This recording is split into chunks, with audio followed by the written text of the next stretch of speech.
Hi, Derpy. How are you doing? Did you have a lovely weekend? I feel like I wasted the weekend, honestly. I feel like I didn't do anything. It was enjoyable, but I just don't feel like I did as much as I should have. Hi, J Pro. Was actually just looking to see if you were live. Ooh, nice. Just in time. And I am pretty much like ready to go, so let's bring y'all in. There we go. Hello everyone. How are you all doing today? Hi Wolfie. If you're quiet, it's because you're eating tacos. Oh my gosh, tacos sound really good. What do you put on your tacos? And the all-important question, hard shell or soft shell? Let me get out of studio mode on this. I'm really excited for this story. Everything else that RainMaker has written has been very enjoyable. So I'm sure this is going to be also. Hi, Nate. Derpy, you're doing good? Decided to go back through your archive and post all your Ryan clips on YouTube. Nice. I bet you have a ton of them. J Pro, you're awesome. The stuff you're working on, awesome. Aw, World, thank you for the raid. How was your stream? I'm sure I'm sure most of your raiders might be people who I would expect to see here anyway, so thanks for dropping them off.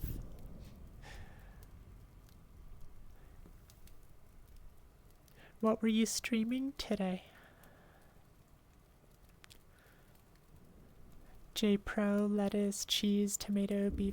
Okay, so pretty basic American type tacos, right? Here to drop off the kids. Hi kids, it's good to see you.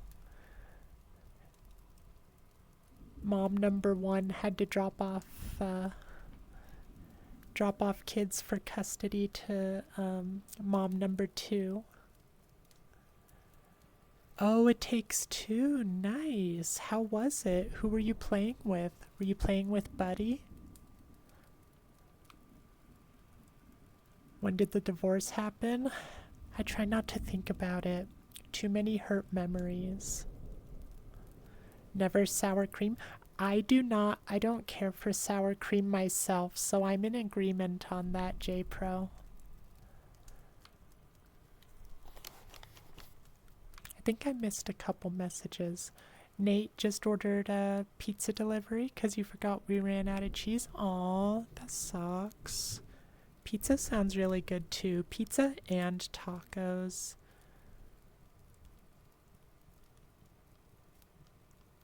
I've really been craving this particular place that we have in town.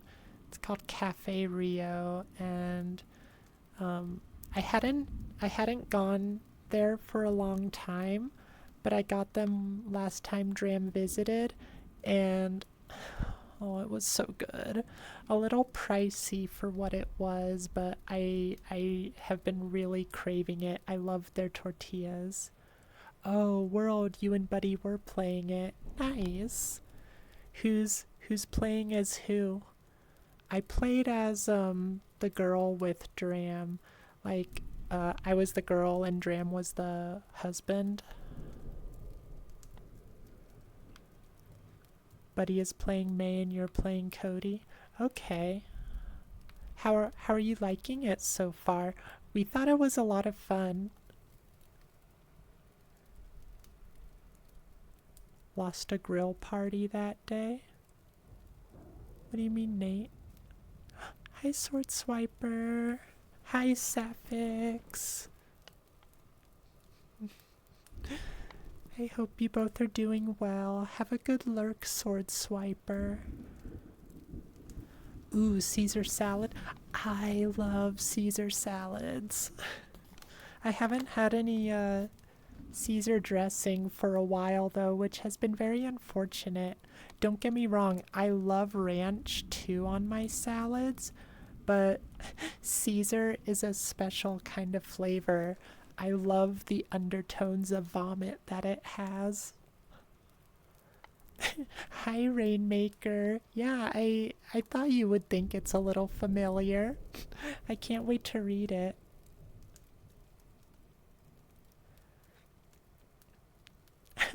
World. Sure Buddy wants to strangle you. That's what the game is all about.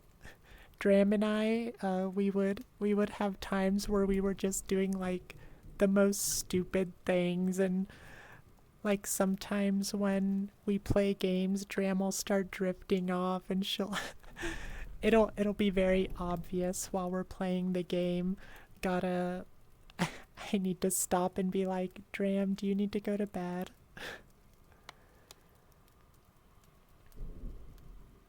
The real ones will know the disgrace of that lost grill party. I'm so confused, Nate.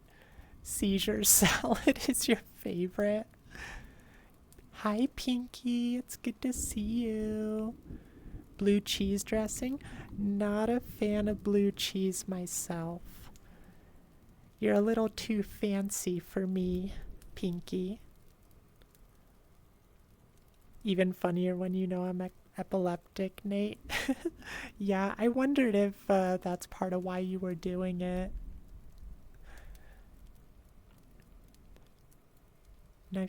Oh, no, Wolfie, you don't need to feel bad. I'm sure Nate did that on purpose. Aw, RainMaker. Thank you for your sub. And with your Prime, no less. You only get one of those. I appreciate you using it on me. Although, why isn't it showing the alert?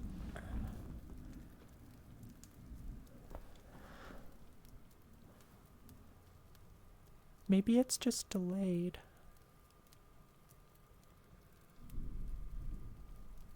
I don't know. It seems like there's been a few times where it hasn't shown the alerts, though. I'll have to look into it a little more. Hopefully I can get it all sorted when my artist finishes the new notification art that I have commissioned currently. Pinky with feta and no, not not my thing, Pinky. I am not a big cheese person.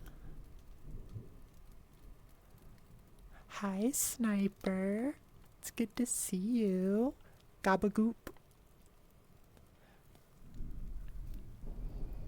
Hi, Thee. It's good to see you all. There's so many of you.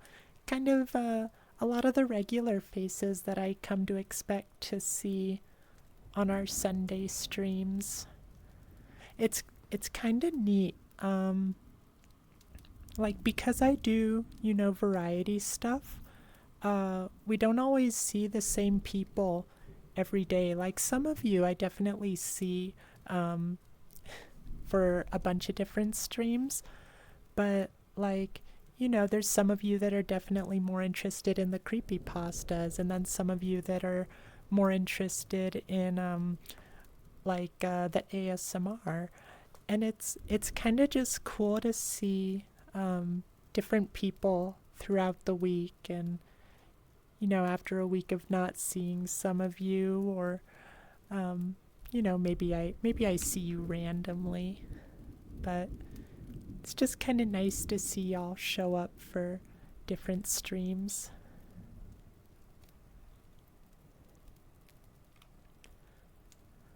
Oh no, Sniper drunk again. We're gonna have to sober you up, get you some coffee. Nate, your brain just goes burr and you get a new record on DDR sometimes. Oh, you actually had a seizure on a DDR machine, still have the record. at that machine at your local pizza place. That's crazy. Thank you for the hydrate, Derpy.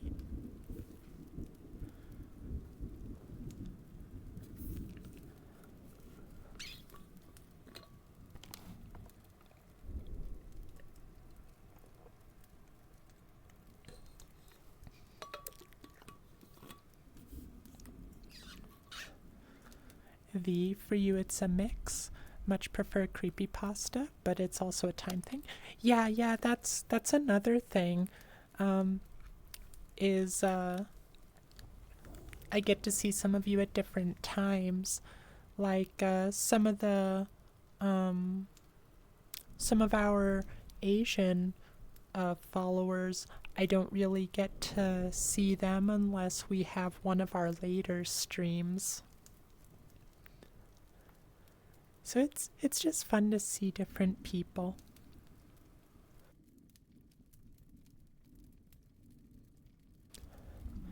What else? Oh, yeah, that reminds me. I'm also really looking forward to our stream on Thursday because we don't usually stream on Thursday. So I'm hoping we'll see some new faces or maybe some old faces that we don't usually get to see who happen to be available on Thursdays. I'm really excited to just play more me side anyway. Pinky, it's supper time almost. It is. Oh, super time. Oh, yeah, that's right. It's the Super Bowl today, huh? I wonder how that'll affect our viewership today. I don't think we'll really be affected because I think we were talking about it on Friday, and most of the people I expect to see in here aren't the sort who are going to go out of their way for Super Bowl stuff. Typed with greasy taco hands, one finger. Oh my gosh, greasy tacos, you're making me hungry already. Oh, yeah, you got it. I was about to say what DDR was. Hi, Cabby. Hug for you and everyone who hasn't got one yet. And thank you for the stretch, Drambeak. Gosh, it feels like forever since I last saw you, Miss Beak. Oh. That did feel really good. I've been sitting at the computer a lot today. We were playing some Helldivers earlier, and then I was playing some Here Comes Nico, which I have really been loving. It is so adorable. And having a non-binary lead character is also really cool to see.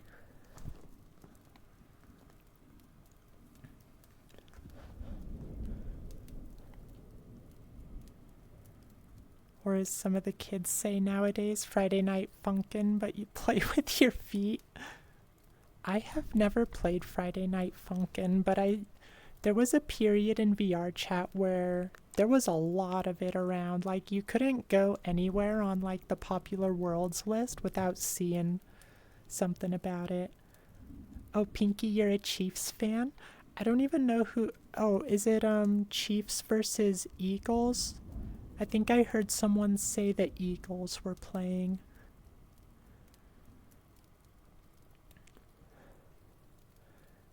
The actually moving for a video game seems like it was a plot to prepare peeps for VR.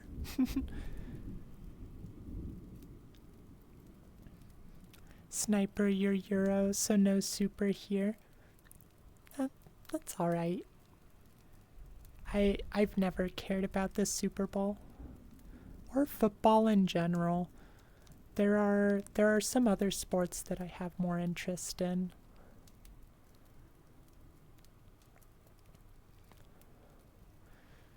Wolfie, you're from Philly. It's days like this when you're happy you left. Oh, does it go crazy during Super Bowl time? Oh wait, what happened in Philly? Oh, heard Philadelphia's gonna burn to the ground either way from this lineup. Oh, because of the football game? I play Derby. Oh, you play Helldivers? What do you use? I like to use the heavy machine gun. I mean, I've been using the regular, like, big machine gun, but I just unlocked the heavy machine gun, and I love it. I'm not very good at the game, though. I mostly do it just to play with friends.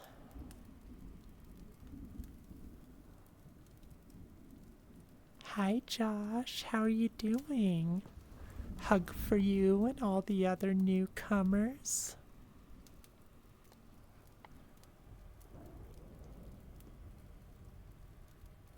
You're from KCMO. Is that is that Kansas City? I don't know what the MO part means though. RainMaker, you know about the Eagles because you watch Always Sunny in Philadelphia, but that's the extent of your sports knowledge. That's very fair. Like everything I hear about is pretty much just from people talking about it at work or something.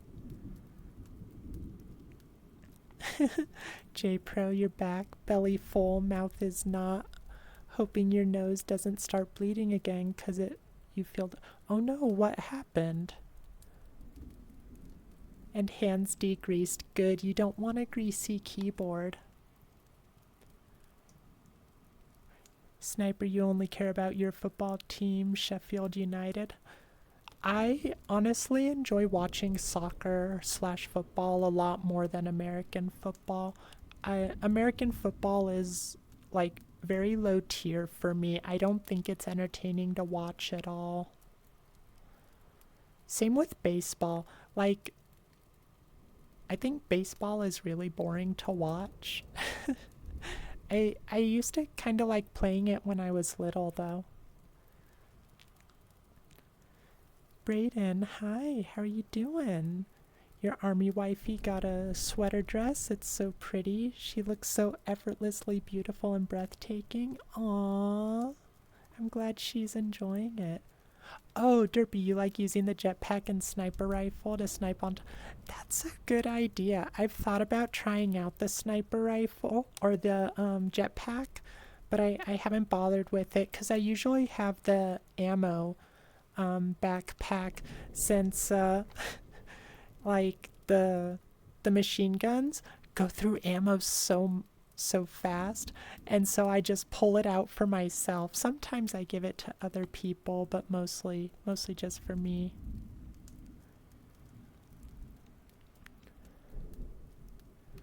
It is pretty fun, Sniper. Oh, Missouri. Oh, yeah, 'cause there's like multiple Kansas cities, huh?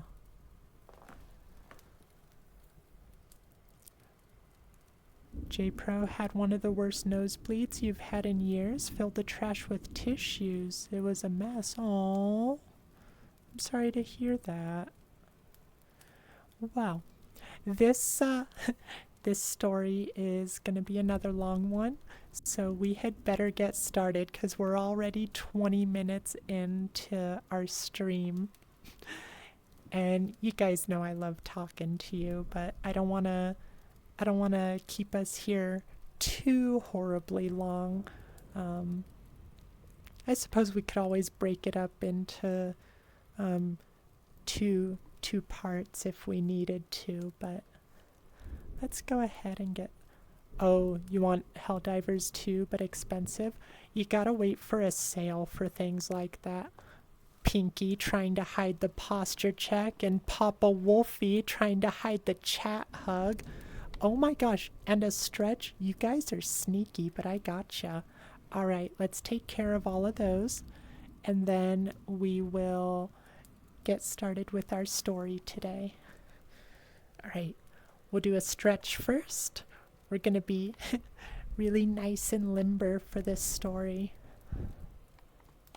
Oh, let's move you back a little more.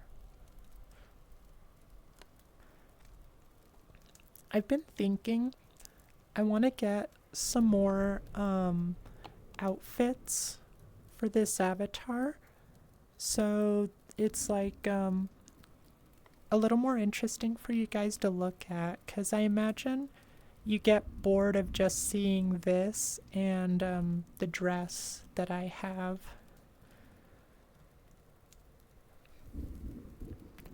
Of course, the hat is gonna stay regardless. We are not getting rid of the hat. But yeah, I've been thinking about, currently I don't have any extra funds for stream. Everything is basically spoken for with the commissions I have set up. But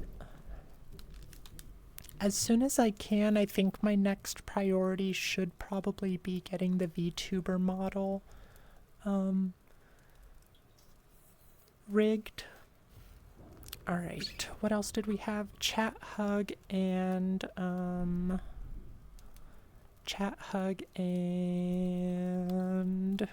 what was the other thing? I'll go back and look.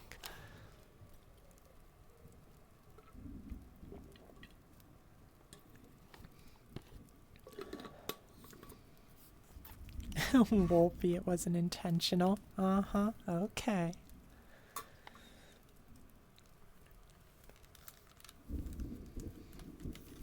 Alright, it was chat hug posture check. That's what it was. Let's do the chat hug first. I always love giving you guys hugs. And then a posture check. Get ready for the spooky story, everyone. Don't be scared. Get those backs straight, shoulders back, boobs out. You are strong, you are brave, you are ready for this story.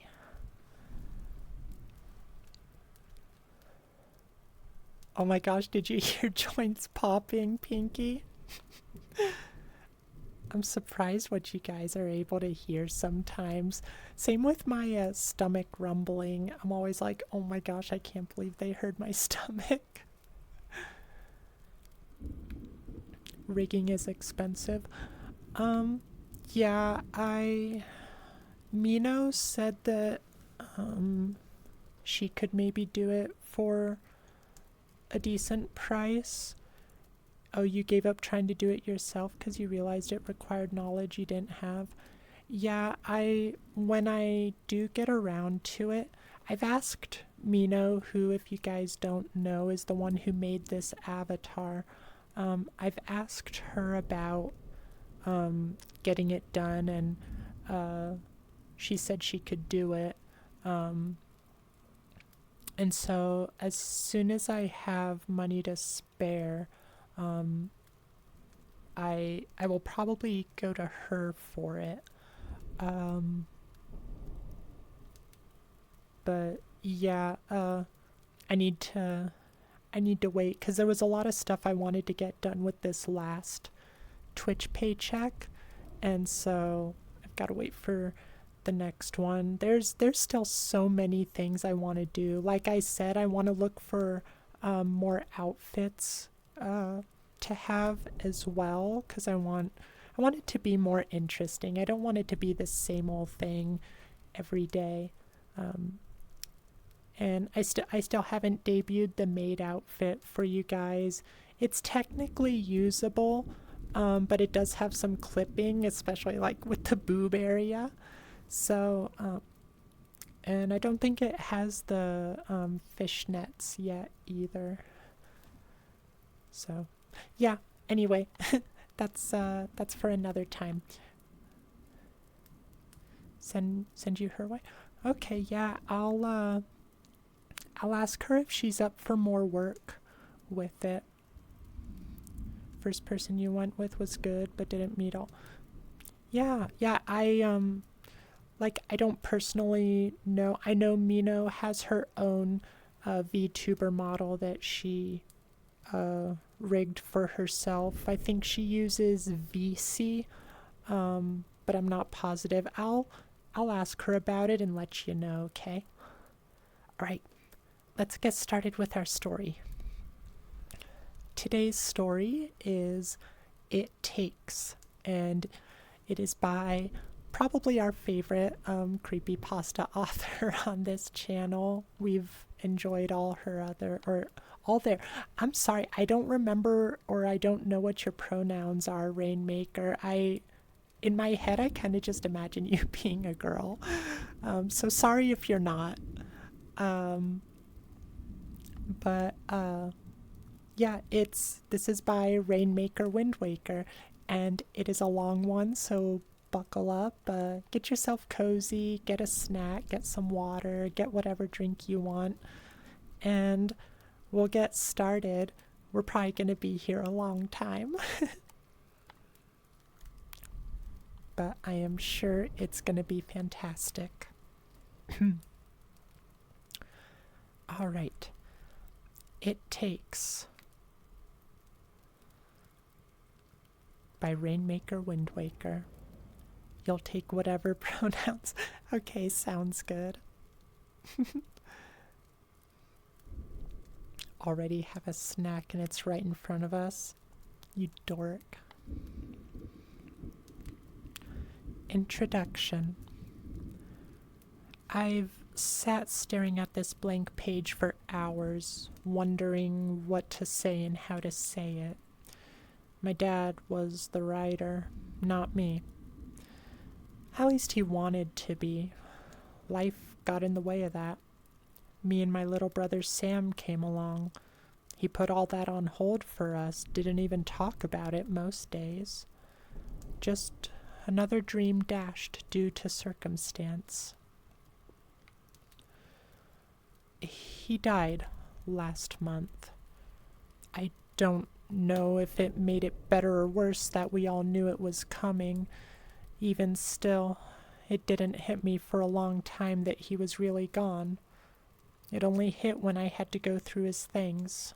Those little things that sat in the same spot for my whole life, now taken away to be repurposed. In their place, just a little shape cut out from the dust, waiting to be filled in. There was no money, no inheritance, and few noteworthy possessions. Unsurprisingly, as we never had much to begin with. All that's really left of him is in our memories. That and this book. I found it amongst his things, a big stack of papers, a whole completed novella, but never published. I knew he wrote about what happened, but I never knew he finished it, and I never saw a page of what he wrote. Much of what happened back in the winter of 2015 was lost on me. I knew lots of pieces, but they never fit together, and Dad wouldn't talk about them. I knew about the basement. I saw it. I knew about the voices. I heard them. I remember being afraid. I remember the sharp man. I remember when Sam disappeared. But how it ended? I never knew that. After 10 years, your brain tries to coat those memories with rationales. I did my best. I almost convinced myself it was all explainable. Then this stack of papers got in my hands. It was a while before I sat down and read it. I couldn't bear a snapshot into a life that didn't exist anymore. But given everything that happened, I knew I had to. For my answers, and more importantly, for his memory. That's also why I'm sharing this with you now. I don't want what happened to be forgotten, like so much else has.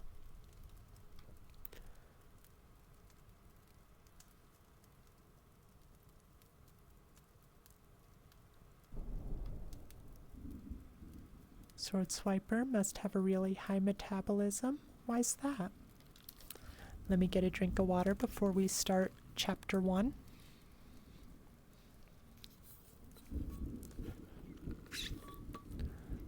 The intro's already got me intrigued.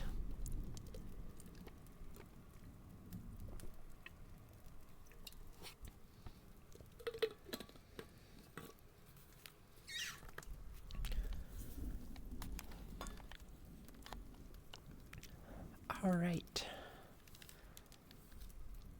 Hi, Weeb. How are you doing?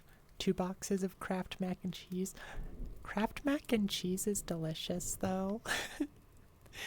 And I can definitely pack away at least a whole box on my own. Alright, Chapter 1. The Basement. I've lived in this house for 17 years, more or less. Steph and I moved in while she was pregnant with our daughter Madison, and 5 years ago we added Sammy to the mix. Steph left not too long after. Not dead, just gone, so it's been the 3 of us here for the past 4.5 years. It's rugged, it's small, it's out in the middle of nowhere, but it's ours. Our driveway lies amongst a dense line of trees, easy to miss, off a long dirt road. The nearest neighbor is a 30-minute hike down that road. Never met them. Even more trees surround our property. The woods behind our house stretches on for kilometers, even our own little slice of wilderness. Entering the house, you'd be faced with the living room, with the kitchen and dining area behind it. Fairly open concept. All the rooms, the 3 bedrooms, single bathroom, and door to the basement, lie tucked away in a long, narrow 7-shaped hallway. Beginning at the far end of the right wall. And that's it. That was our house. We keep up with it okay. We do what we have to. We can even make it look presentable sometimes, which is where the basement comes in. Our basement was unfinished, and there was really nothing to it. Just a big open space with a cold concrete floor. Wooden beams and insulation pattern the walls and ceilings. It was freezing, it smelled, it was dark, and we just didn't go down there much. It became a place to haphazardly store all the stuff we weren't using but didn't want to get rid of. I thought about getting it finished, but I never had the money. Now, I didn't have the money or the time. The 2 of us raising 1 kid was hard. Me raising 2 kids alone was objectively impossible. But that's what you do when you're a parent. You hurt, you cry, you reach your limit. You go insane, and then you do it. Things were going okay.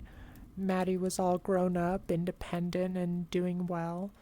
And Sammy was developing into an actual human being, not just a screaming badger. Because of this, I was able to work more hours and not have to budget for a babysitter.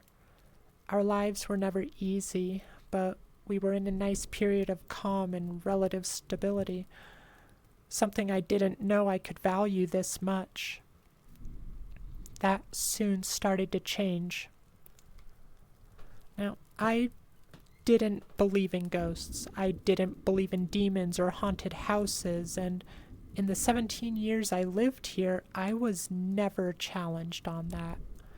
The house creaked like any old house. There were noises, but none that wouldn't be expected from living so close to the woods.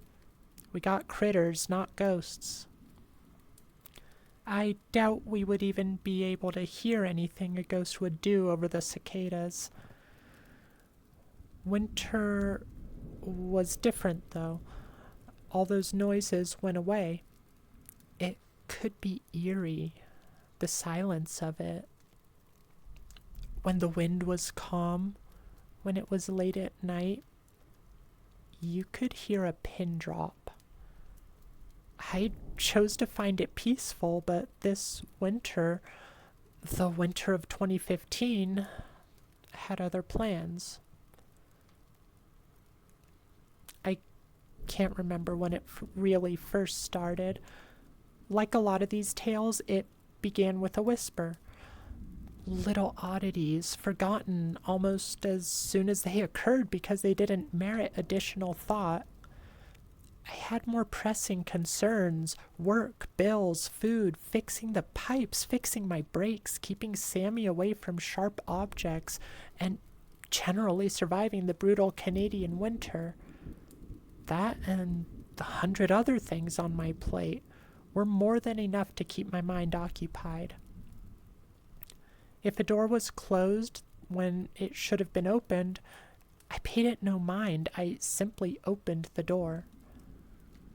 That doesn't mean I didn't notice it, though. When it was 2 a.m. and I saw someone that looked like Sammy run past my door, only to check and find him still asleep in bed. I noticed that. I remembered that. When I washed my hands in the bathroom sink, and a little shard of the mirror dropped into the basin and down the drain, only for me to look at the mirror and see no missing piece whatsoever. I noticed that. When I turned the corner into that long, dark hallway, and I swore I saw the figure of a man standing in the shadows at the very end, only for him to be gone when I had turned the light on. I definitely remembered that. But I didn't think there was a ghost. It was a trick of the shadows. It was my exhaustion. It was nothing. I lived in this house for 17 years and nothing has ever happened. Why would there be a haunting now? How can a house just suddenly become haunted? Well, I would get my answer soon enough, along with so many more questions. 2 days later, Friday night, the night I couldn't pass it off anymore. I got home from work around 7. It was deep into the cold months now, so it was well after dark, and dark where we live is dark. No light pollution, no bustling nightlife, barely even street lamps. You can't even see the trees in the woods. It's just black on black. You can see the stars, though. That's why we moved here. The cold was ruthlessly brisk against my face. The snow was beginning to pile up, and I was praying that it would stop soon. So many exhausting hours wasted shoveling this damn driveway already. I didn't want to go through it again this soon. I futzed with my keys in the dark and opened the door, happy to feel the moderate warmth. After that time our heater broke 2 winters ago, I still get a little nervous every now and then. Safe for the moment, though. I could also smell the cold pizza Maddie ordered. That is usually the scene. Maddie cooks sometimes, and I cook on weekends. But for the most part, I just give her some money, and she orders whatever for the 2 of them, and I eat what's left. Let me go ahead and catch up on chat a little bit, because I see a bit of chatting there, and I don't want to completely ignore you guys. Sword Swiper, you had 2 boxes as 1 meal. Each box is 1,000 calories. Well, I mean, yeah, you must have quite a metabolism if you're still skinny. 2 hours later, you were able to eat the equivalent to 3 bowls of... Oh my gosh, that is a lot, Sword Swiper. Oh no, you're out of milk though? Darn. Oh, Rice Krispies are pretty delicious though. When I was little, I used to, my grandma, so we would eat Rice Krispies at my grandma's house, and she would have like a little jar of sugar with a spoon in it. And so we would get our Rice Krispies and then like put a spoonful of sugar in it. It was really good. I guess that basically made it like a mild Frosted Flakes. Or, well, no, because Frosted Flakes are corn. I don't know. It was good though. I enjoyed it. Cocoa Pebbles. I like Fruity Pebbles better than Cocoa Pebbles. I don't care much for chocolate cereals. I have never had Kellogg's Crave. Oh, you're not skinny, just not fat? Okay. You microwave your cereal, Nate. That is interesting. That is not something I've heard anyone do. I can't say I want to try it, but if you like it, go for it, I guess. Oh, Bondi Boy, I remember you. Hi, how are you doing? Glad to see you. Thanks for following.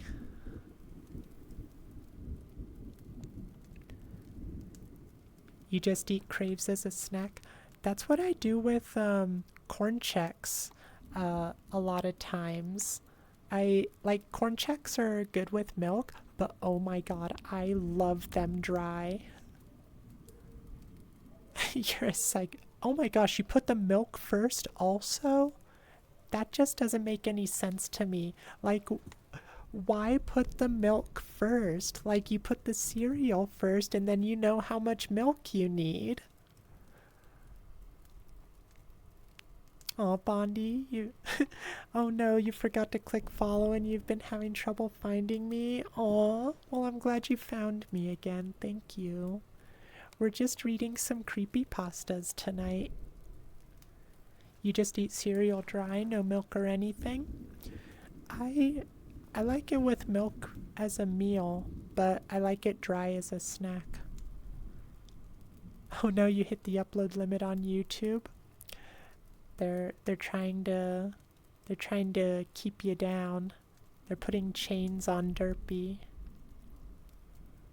I don't know what Weetabix are.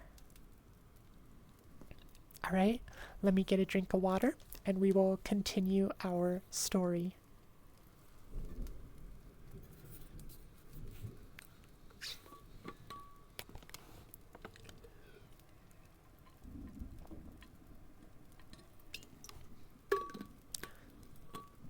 I'm liking the setup for the story so far. The narrator actually seems likable, you know? So many creepypastas have not very likable main characters.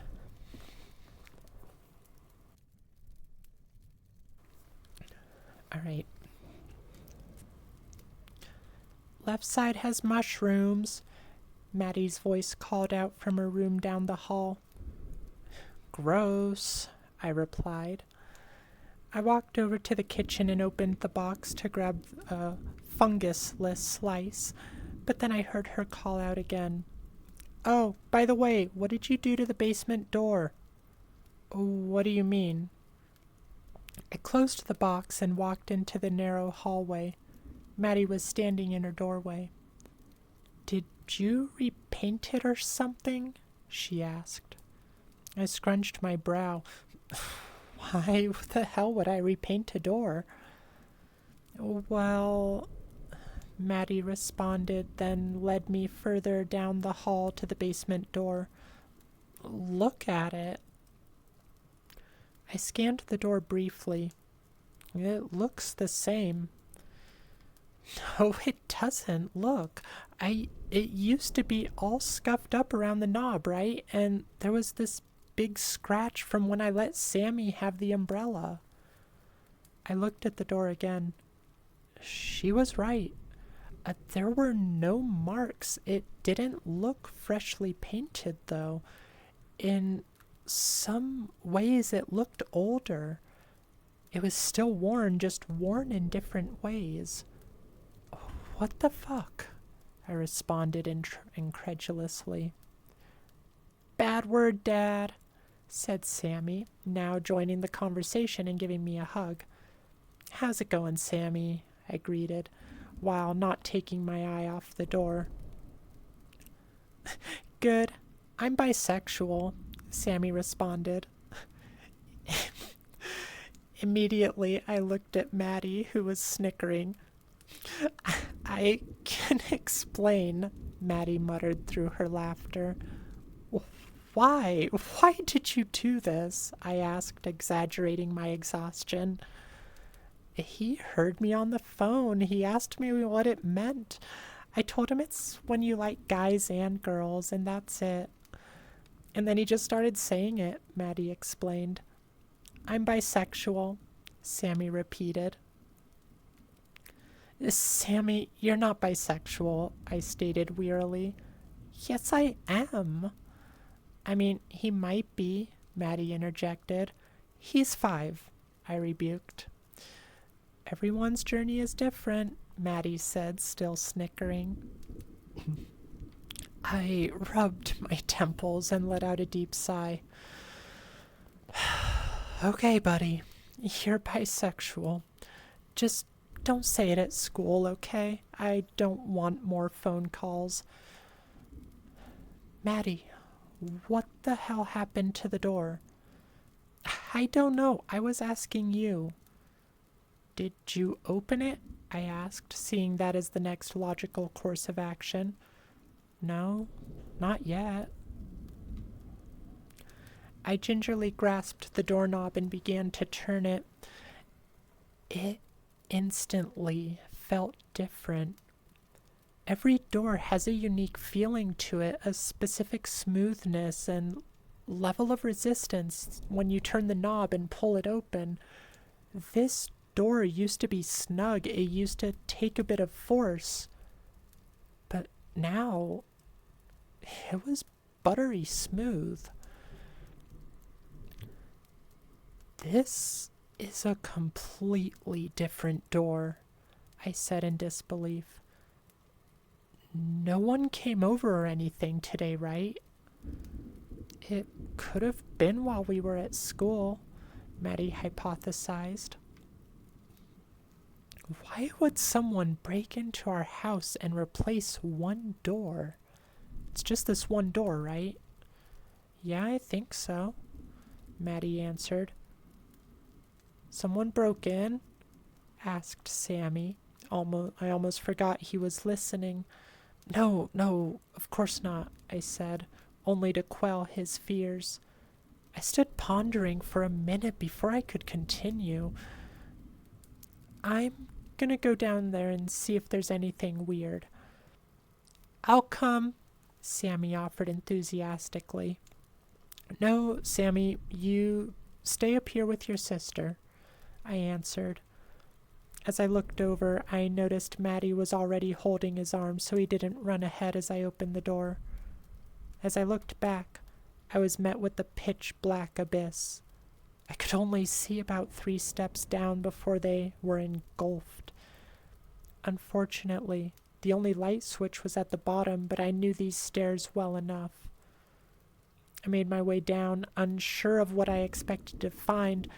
The stairs creaked, and I was faced with utter blackness. I almost lost my balance on the last step as I miscounted the number of stairs, but I recovered. I blindly reached for the light switch on the right wall, missed it at first. I figured my muscle memory was thrown off, but I reached a little bit further and found them. I flicked the switch up and nothing. Still pitch black. I flicked the switch up and down a few more times. No luck. Light's not working, I called up. Grab the flashlight for me. I heard 2 steps of footsteps walk away. Suddenly I felt a bit of unease creeping in. I couldn't put my finger on it, though. Something just felt off. Like I'm not supposed to be here. The cold began to give me goosebumps, and the smell, it was worse than usual. Got it, Maddie called down, startling me out of that weird headspace. Toss it down, I said, turning and cupping my hands. I could just barely see the silhouette of the flashlight coming down against the upstairs light, but I was able to catch it. I turned back to the curtain of blackness and clicked on the button. Beam shot out and I gasped, louder than I was expecting to. What is it? Maddie called down, clearly noticing the alarm in my voice. What the... I stopped myself, less because I was concerned about swearing and more because my voice was taken away. All our shit's gone, I eventually exclaimed. I moved the flashlight all around, and sure enough, the basement was completely empty. All those years of clutter gone. It was just bare wooden studs and insulation all around the floor. A completely barren concrete slab. Nothing was left. What do you mean? Maddie asked. I started to hear footsteps creaking down the stairs. I turned and ushered them back upstairs along with myself. Don't come down here right now. I'm calling 911, I said, trying to remain calm as I reached the top of the stairs and closed the door behind me. What happened? Are we gonna die? Sammy asked. What? No, Jesus Christ, Sammy, we're fine. Just chill. Maddie, take him and go to your room. Okay, but what do you mean it's all gone? That doesn't make sense, Maddie said incredulously. I struggled to explain it any better. It's all gone. Literally all of it. I don't know. Someone just... I don't know. Maddie continued, attempting to wrap her brain around it. Someone just took all our old junk? Didn't feel like taking the TV or the computers or anything? Yeah, maybe. I don't know what to tell you, I guess. They were pretty stupid. Still, though, just stay in your room for now, double check nothing else was taken, and don't teach Sammy any more new words, please. Sure. Alright, Sammy, let's go play in my room. We can explore your identity further, Maddie said as she walked him away. I tried to keep things light and not let on the gravity of the situation. I didn't want them to worry or panic. I wanted to manage this as much as I could. If I could make the kids believe it was just some idiot and they have nothing to worry about, that's what I would do. But I didn't think that was the case. Sure, what they did was peculiar, but they still got in and out without a trace. They knew when we wouldn't be home. They covered their tracks. There was a method to this. I called the police.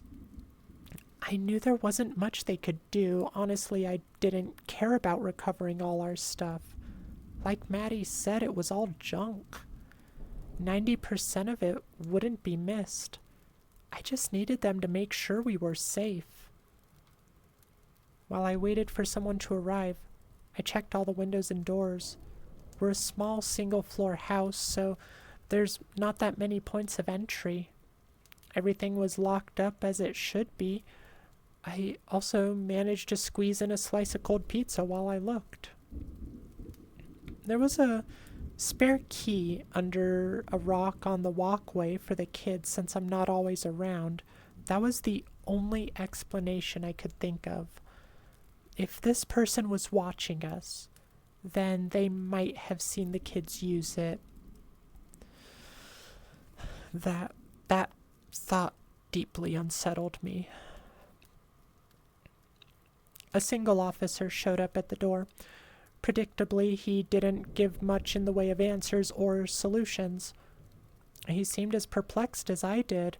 He checked out the basement a little bit, checked the windows and doors, took a little walk around the perimeter, then said to call if anything else happened. That was about what I expected, but it put my mind a little at ease that he didn't turn up the alarm, anything alarming. He said the house seemed to be secure, so I just won't do the spare key thing anymore. He left and I went back to check on the kids. Sammy was asleep in Maddie's bed and she was sitting up next to him scrolling on her phone. Made me both proud and sad to see Maddie be so good with her brother like that. She was truly a great kid. She always stepped up. I just wish she didn't have to. He's out, huh? I said quietly. Yep, I used his dragon book. Always works, Maddie replied.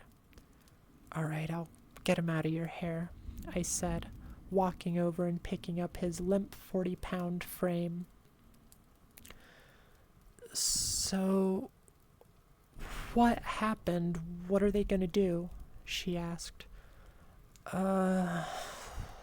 Nothing. But hey, if anything, this guy did us a favor, clearing that basement out. I bet it was Mom, coming back to get an old dress for a date or something, then covering her tracks by taking everything else, she barbed.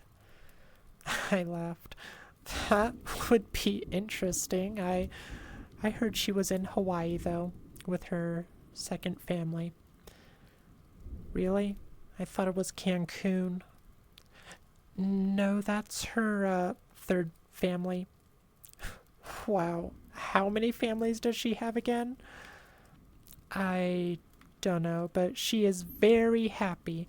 She sends me voicemails specifically telling me how much she loves all her other kids more than you. Oh, good for her. I know, right? You'll love to see it. You love the people. You love to see people thrive. I joked as I walked out with Sammy. I acknowledged that this maybe wasn't the healthiest coping mechanism to impart on a child whose mother left her, but sometimes you just have to make fun where you can. There's only so much you can let it hurt you, and it hurt for a long time. In reality, she wasn't a bad person. We both knew that deep down. It was just easier to pretend that she was and make a game of it. Are we safe, though? Maddie asked, with a seriousness returning to her tone. Yeah, we're safe. We're locked up tight. I got rid of the spare key just in case. We're good. I imagine they got whatever they were looking for anyway. I still tried my best to sound convincingly nonchalant. I put Sammy to bed, not bothering to be super delicate. That kid could sleep through Armageddon. Then I went to bed myself, indulging in my ritual of watching an hour or two of TV on my old 90s box before passing out. I always liked the classic tube TVs, so when we finally upgraded our living room to a slim fella, kept the old one for me. And let me grab a drink real quick.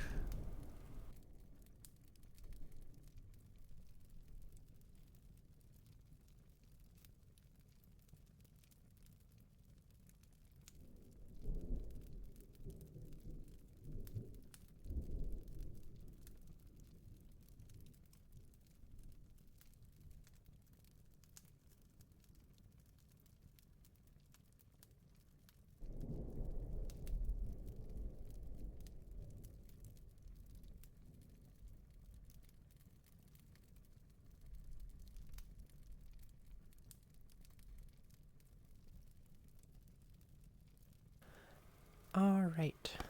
let me catch up on chat real quick before we continue our story, since we're already stopped anyway. Derpy, you rarely eat cereal because you think it's human dog food, but when you do, you eat them normally, cereal first, then milk. That's kind of a funny way to put it. I suppose in a way it is kind of like kibble or something. Human dog food, so human food.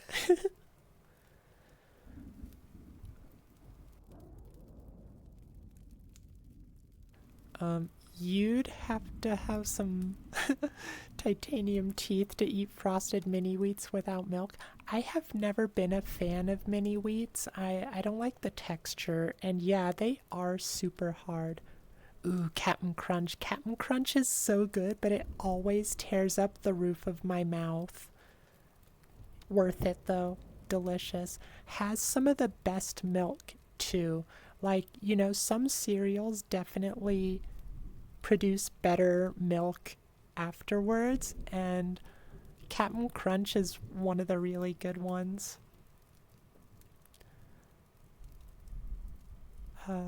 Nate, idea for a creepypasta. Have the monster be results from mental health problems like autism and schizophrenia, with there being no real monster, just a person with autism and another with schizophrenia egging each other on to believe there was some kind of malevolent being. Using portrayals similar to Rain Man for autism and Beautiful Mind for schizophrenia for reference, only for a plot twist that they were the monster all along, that or the fact they were right all along. I would certainly be interested in a story like that. That does sound interesting. I've seen some similar things where oh, it was just whatever mental illness. But yeah, that's kind of a bit of a different twist on it.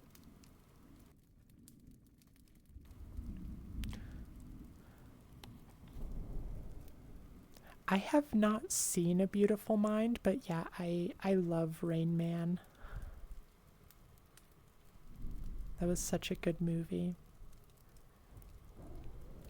All right, let's continue.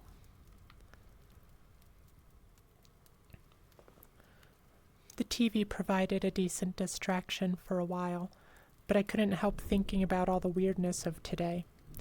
Never mind the past week, I could deny it to the kids, but I couldn't deny it to myself that I was spooked.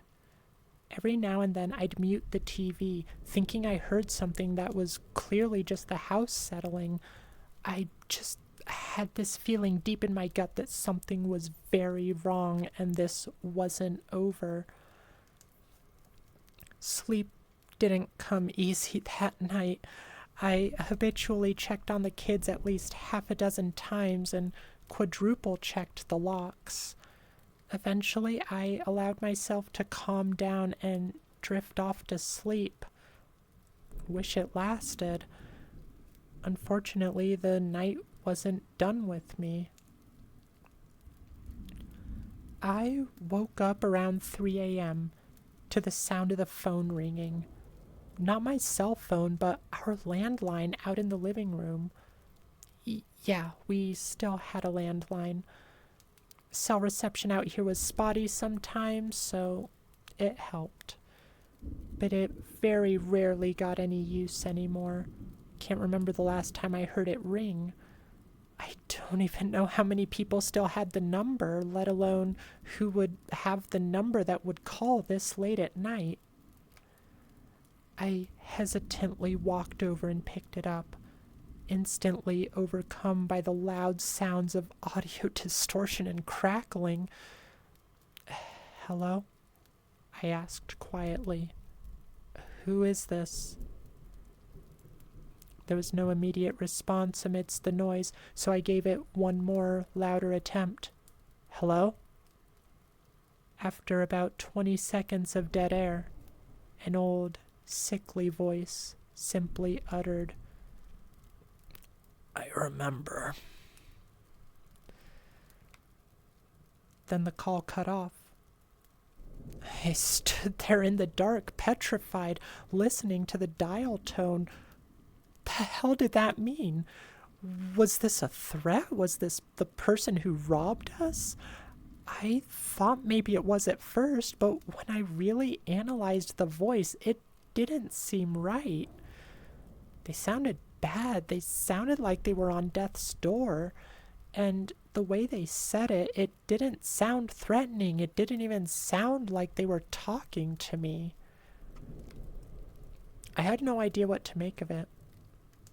I chalked it up to a wrong number, but the timing of it was just too freaky. I had an even harder time getting back to sleep after that. It was a race to fall asleep before the sun rose. I just barely was able to. Most Saturdays would begin with Sammy waking me up unceremoniously at around 6 or 7 a.m. for one thing or another. These days he at least whispers instead of screaming and jumping on my chest. This morning, though, no Sammy. I woke up by myself around 8:30. Couldn't help but feel relieved. It's exceptionally rare that my sleep gets to end naturally. So I decided to savor it.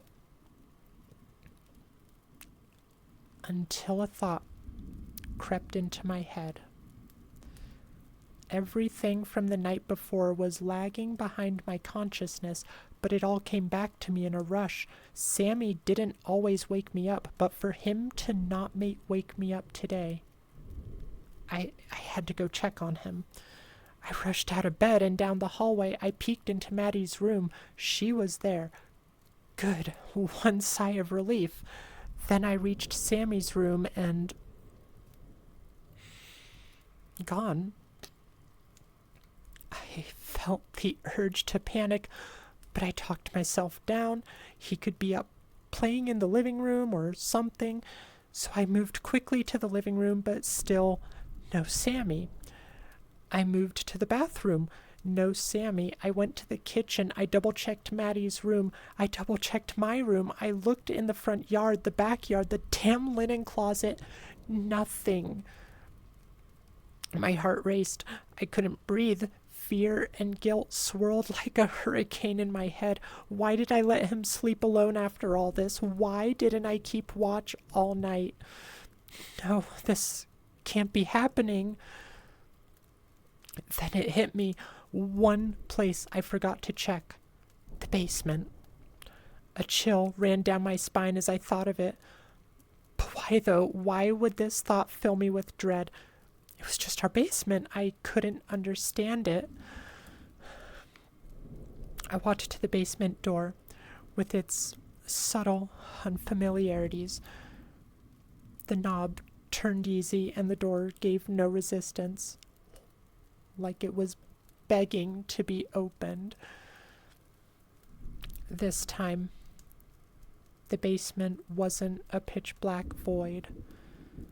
The early morning sun shone its light through the small window on the far end and generously illuminated the space I was descending into.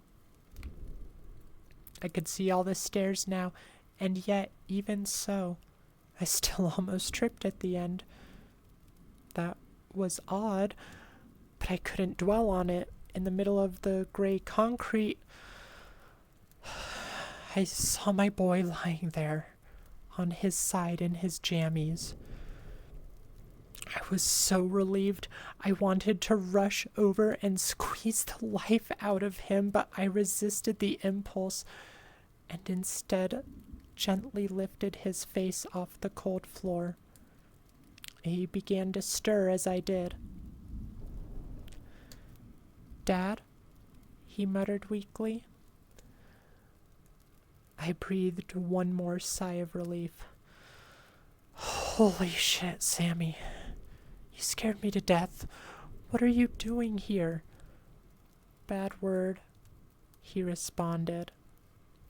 "I know, I'm working on it. I really am." "Where am I?" You're in the basement, buddy. You don't remember coming down here?"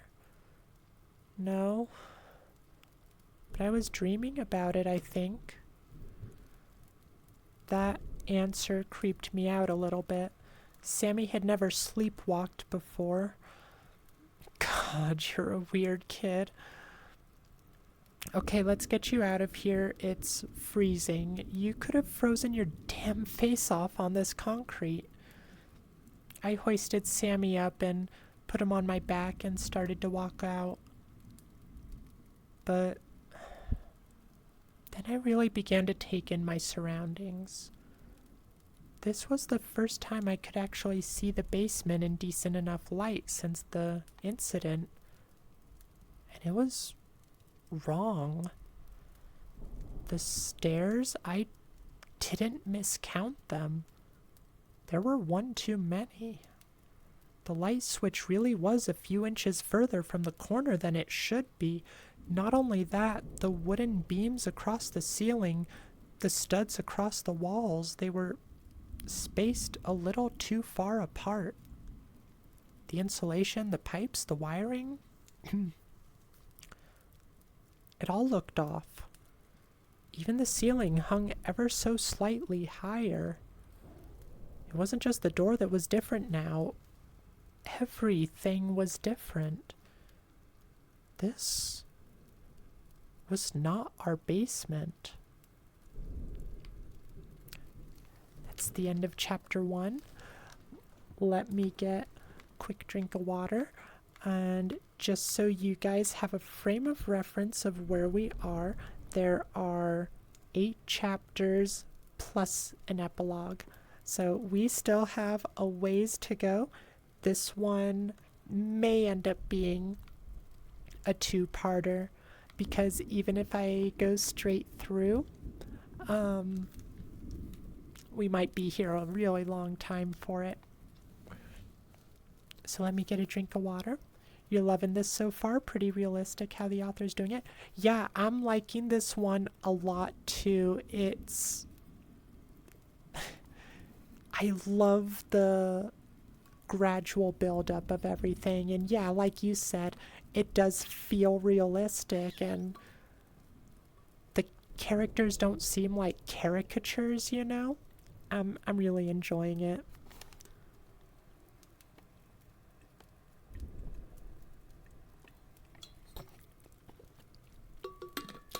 If it keeps up this way, I might end up liking this one better than Black Susan. Which, just as a reminder for you all, this is RainMaker is the same author who did Black Susan and The Girl in Apartment 402. We also read one of their shorter ones as well, but I figure the longer ones are what you guys probably remember a little better.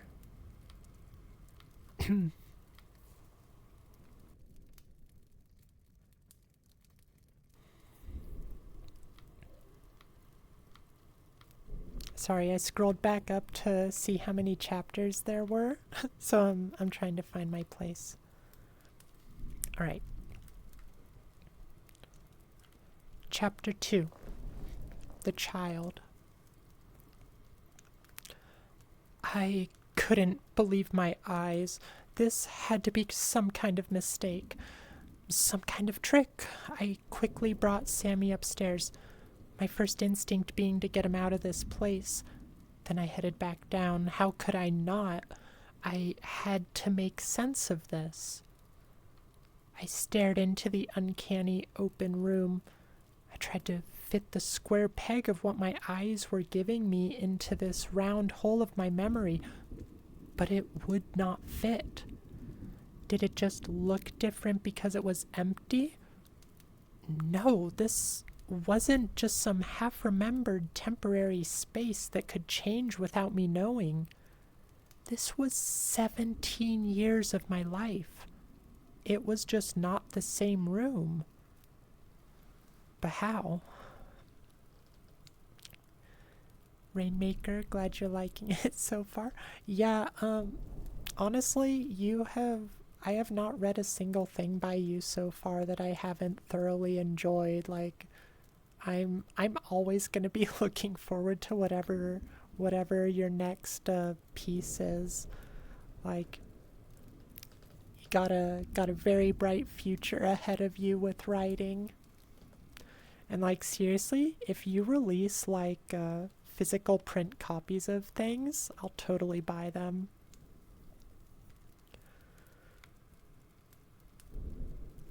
I looked at it from every angle. To remove all of our belongings and perform a complete structural renovation, this would have to be done over weeks. There was about a 6-hour window every day where no one is home. They would have to have they had to bring in trucks, hire contractors, then do a complete clean and leave no trace. No smell, no anything before 3 p.m. And I guess I just hope that nobody came home early or checked the basement before it was done. Even assuming that it would be possible to do this, which it wouldn't, why replace a room with another room that looks almost identical but not quite? If they were really trying to make it look the same, like the same room, they could have tried harder. With the amount of dedication it would take to complete this project, surely they would know to get the number of stairs right. They don't seem concerned with convincing me it's the same room, so what's the point? And what was that sound? I thought I heard it the first night when I came down, but I was too shocked to really process it. What was it? It was some kind of ticking sound, very faint, almost inaudible. But the basement was so deathly quiet, otherwise I couldn't help but fixate on it. I listened harder. Tick, tock, tick, tock. A clock, definitely a clock, but there was no clock here. I scoured the place again just to be sure. Nothing. And the sound never seemed to get closer no matter where I moved in the space. What was making this damn sound, and where was it coming from? It was driving me insane, all of it, every single aspect of this impossible room. They always say the most logical explanation is usually the right one. But this had no logical explanations. The closest thing to a logical explanation was that I was losing my mind. I had to look harder. There had to be something here that could tell me more. As I scanned the walls, I saw something that might have answers. Tucked away in the back, obscured by the stairs, the breaker box. That had to tell me something. Would it still work? Would it still be all wired in? Would the labels I scribbled next to the switches still be there? I walked over and prepared to open the door. Dad? Maddie's voice called out, startling me. Hi, Marshadow. How are you doing today? I'm doing pretty good. We are reading a wonderful creepypasta about some pretty strange stuff happening in a house. So far, a family's entire basement has emptied itself and somehow restructured itself. Yeah, of course. I always want to know how you guys are doing. I always hope you're doing well. Oh, I did not give you a hug. A hug for you and anyone else who has joined since the last time I gave a hug. Let's continue our story. Maddie, shit, you scared me. What are you doing up so early? Sammy woke me. I looked over and saw both of them standing in the middle of the concrete floor. I didn't like seeing them in this place. It felt dangerous, foreign, unknown. Maddie continued as she took a look around the somewhat lit room. What's going on? I began ushering the two of them up the rickety stairs. It's okay, everything's fine. Let's just stay out of here for now, all right? I got the three of us out and shut the door behind me, trying to shake the weirdness from my head. I'm hungry, Sammy piped up. Oh, thank you for the hydrate, Ghost. Before I could answer, Maddie stepped in. Go sit at the table, bud. We'll grab you something in a second. I could instantly read her intentions. She saw it too.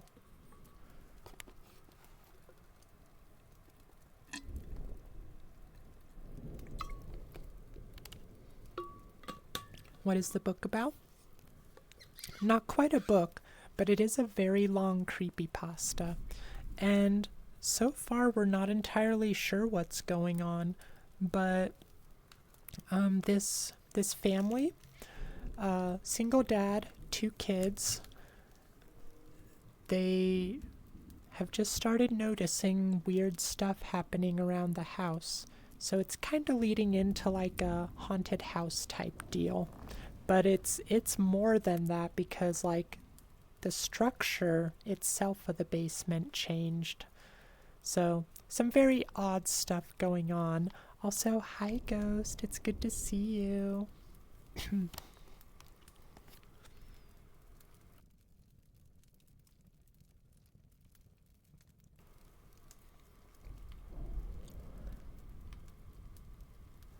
Yeah, how about I make us all pancakes, huh?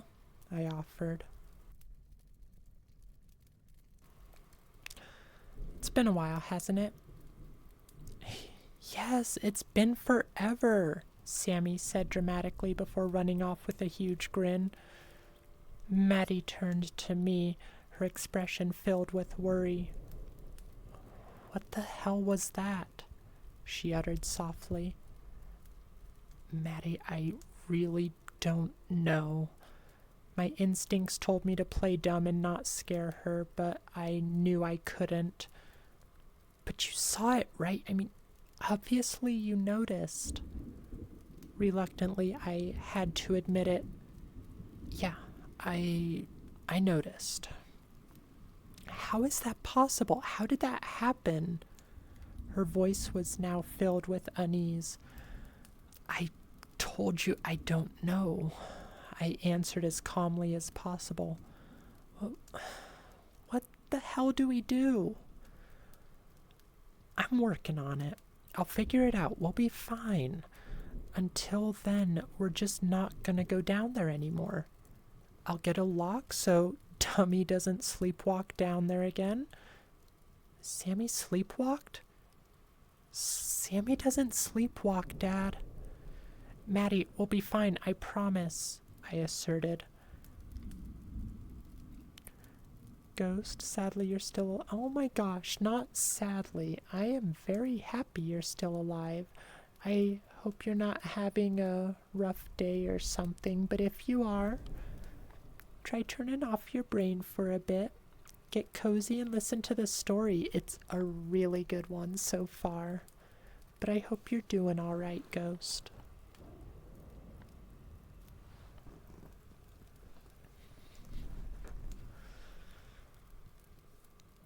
I hated lying to them. I wanted to be the dad that never lied and always told it like it is, but I just can't bear having them as worried and scared as I am. So I had to employ a dad bravado, put the bass in the voice, exude confidence, the "you're safe with me because Dad can handle anything" gimmick. I got pretty good at putting that on over the years. I mean, I had to. It was a necessity. But it always felt like cosplay, pretending to be the dad I wished I was. The fear I felt today was just another stranger version of the fear I've felt 100 times. I I never knew what I was doing. I never knew how to raise them. I was unqualified and in over my head from day one. This, though, this was another level of unqualified. The day went by as normally as it could. We had a movie night. It was a good way to keep the kids close to me for a while.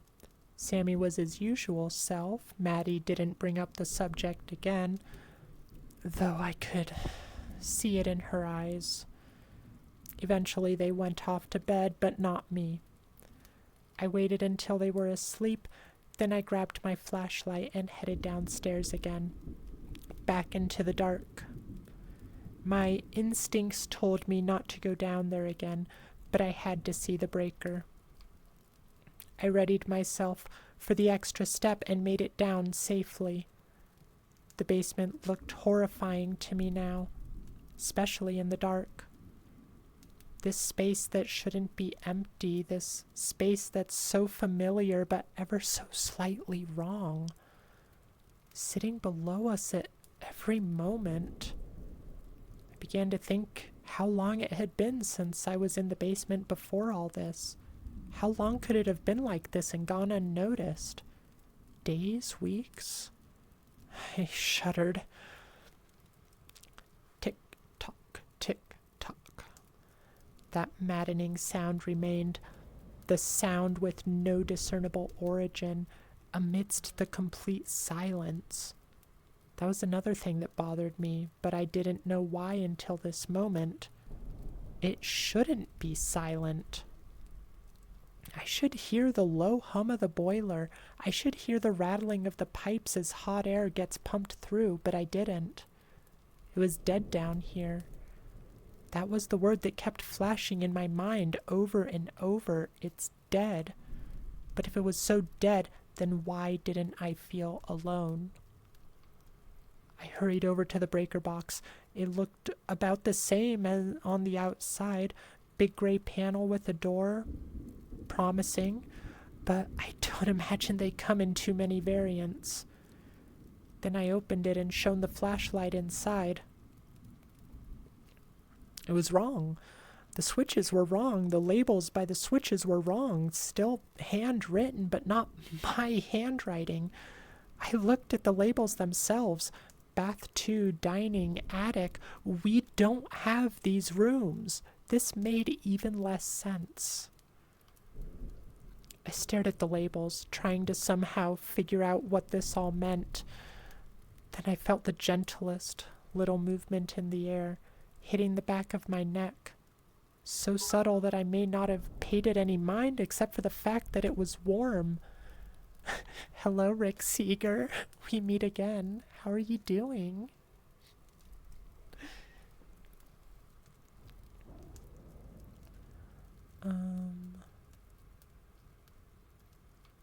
I gasped.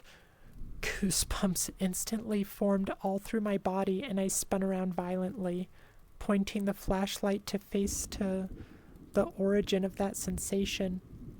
All the flashlight illuminated was an empty room. I didn't know what to believe. I didn't know what I thought that was. What I did know was that I did not want to be down here anymore, so I made a break for it. I scurried upstairs, shutting the door, and then attempted to shake off the fear. I propped an extra chair from the kitchen table in front of the door so Sammy couldn't get down there again. I was at a loss. My brain was filled with questions, but I felt powerless to do anything about it. What could I do? How could I get answers?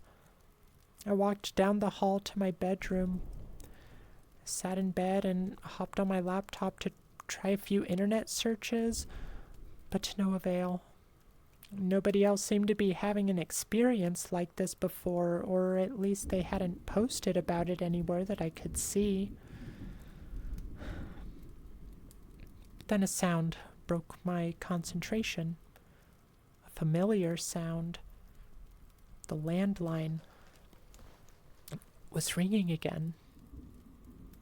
I felt a sense of dread course through me. This couldn't be a coincidence, and I didn't want to hear that voice again, but I had to answer. I walked out of my room, through the living room, sidling past the chair against that damn basement door, and into the living room. I could barely see anything, just a haze of dark blue on black, but I could maneuver well enough. I made it to the phone and picked it up. Hello? I spoke hesitantly. I was immediately confronted with the thick static again, no semblance of a voice within it.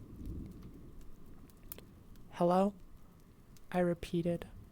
I waited about 20 seconds, listening to the static before deciding to give up. But just as I pulled the phone away from my ear, I heard a fraction of a voice. The slightest hint of vocalization. I couldn't make it out, but it didn't sound like the same one as before. I put the phone back to my ear. Who is this? I asked, waiting another 10 seconds. Daddy? A childlike voice spoke from the other end. A chill ran through my entire body like a shockwave. It was muffled, barely audible through the static, but I could tell it was a young voice. Who is this? I asked again, trying to enunciate more. Daddy? They repeated with the same inflection and intonation. They sounded a bit surprised, like they weren't expecting to talk to me. I think you have the wrong number. Daddy? Again, the exact same, like it was a playback on loop. Then the call dropped. I just stood there, holding the receiver in my hand. What the hell was that? Any other time, I might have thought that was a random wrong number, but with everything happening, it couldn't have been. Who was that kid? They sounded about Sammy's age. It almost sounded like it was Sammy. But Sammy doesn't call me Daddy. Now, creeped out and confused beyond my wits, I could only just compulsively check the door locks and windows again. It felt like the only tangible thing I could do. Doors locked, windows locked. I looked out each window, not sure what I was expecting to see. Hopefully, though, nothing. Though it was easy to see nothing since it was basically just pitch black dotted with falling snow. The only outside light being in the front yard. The faint glow of a somewhat nearby streetlight cascading in through the gap in the wall of trees where the long gravel driveway starts. As I looked out the living room window, I knew the view I expected. I knew that subtle fuzz of soft light, how it would be partially broken by the silhouette of my car in the driveway. That was the view I expected. It wasn't the view I got. Sure, it was mostly the same, but there was a second silhouette blotting out the light, right near the entrance of the driveway. A figure, and just standing there. I almost jumped out of my skin. I was already on edge, but this nearly sent me over the top. There was no good reason for a person to be standing out there in the middle of the night. I contained myself just enough to put the figure into focus and see what it was. It was small, maybe 3 or 4 feet tall. It was difficult to tell from the distance. A child, a little boy. I began to panic. Was it Sammy? The silhouette didn't look exactly like him, but I had to check. I sprinted through the living room, through the narrow hallway, and burst into Sammy's room to see if he was still in bed. He was gone. That figure must have been him. He must have been sleepwalking again. I ran back out, through the hallway, through the living room, and through the front door, not bothering to grab my coat or my boots, which was a mistake. I barreled down to the driveway, the few inches of snow on the ground providing little comfort against the sharp, jagged gravel. I winced in pain and shuddered as the unforgiving cold pierced my body. But when I reached the end, the figure was gone.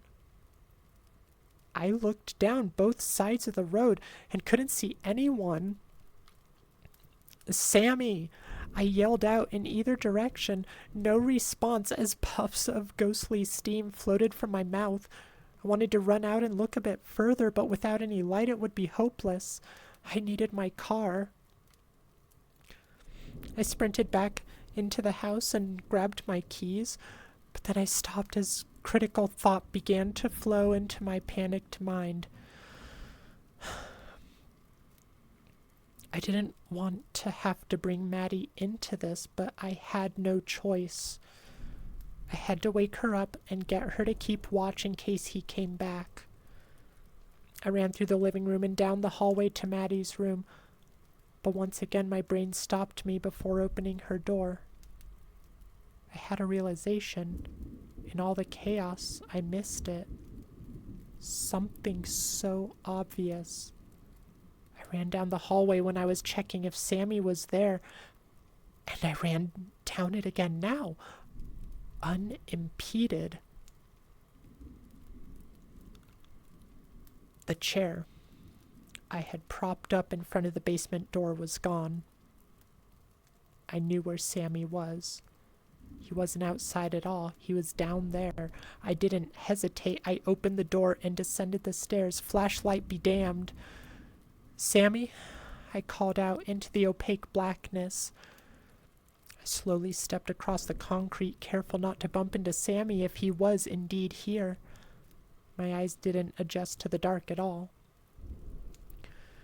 I knelt down, feeling around, hoping to find Sammy asleep like he was before, but my hand wasn't catching anything, and it was so cold.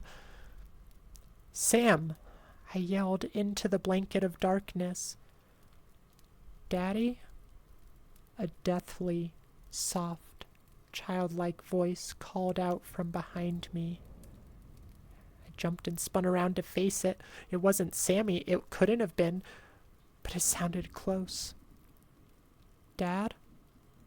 Another soft voice called out from almost the same direction.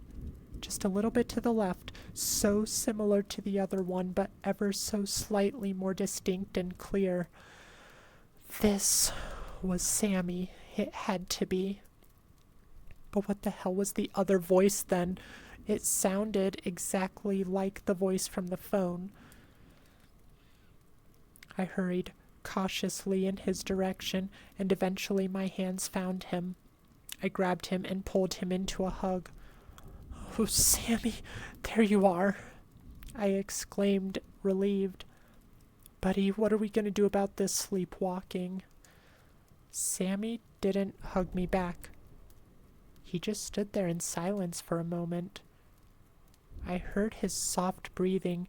For a split second, a terrifying thought entered my mind. But it washed away when he finally responded. "I wasn't sleepwalking," he mumbled. I was confused, but I scooped Sammy up and rushed him upstairs before I questioned him further, closing the door tight behind us. I caught my breath for a second and knelt down to look at him. He looked dazed and pale. "You weren't sleepwalking?" I asked. "No," Sammy responded wearily. "Then why did you go down there? I told you not to go down there anymore." "Sorry, Dad. The man made me go down there. he explained. The tone of his voice never changed. The man? My blood went cold, and my breath got caught in my throat. What man? Who are you talking about? The scary man. From my dream. The sharp man. That's the end of chapter 2. That was a great chapter. I got chills. Alright, chat, hug, and a hydrate. I can certainly do that before we get into the next chapter. Let me hydrate first. Thank you, Ghost, for the hydrate, and then we'll get the chat hug. Thank you, Marshadow.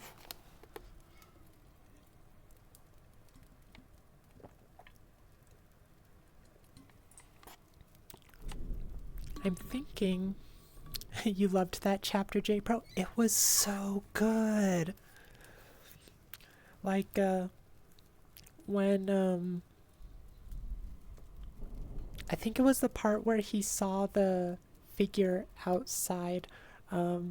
Like during part of that, I was actually getting like teary-eyed from, you know, getting into it. It's really an enticing story. It is. It's so good. I'm loving this. RainMaker, you're such a good author.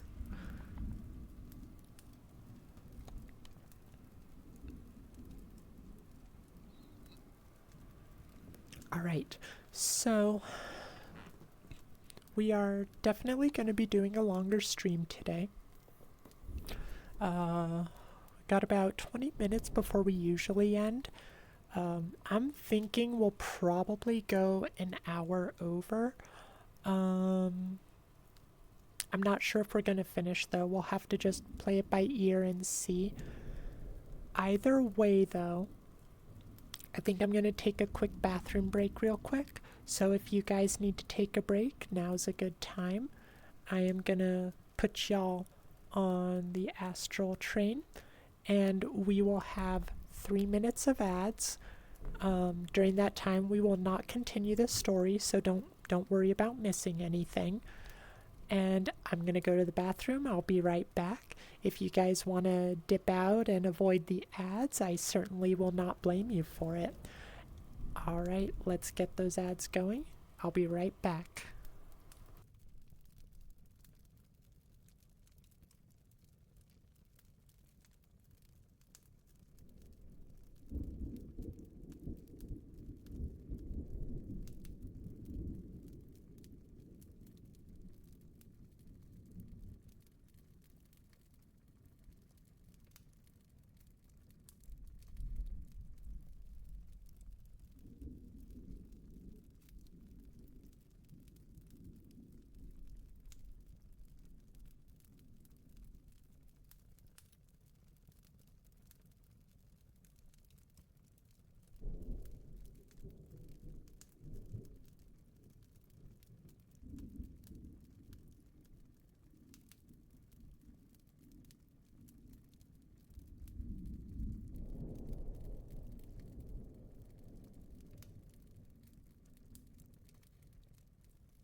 Looks like about a minute of ads left. Stretch from Derpy and a hydrate. Sounds good. We'll do the hydrate right before we get back into the story.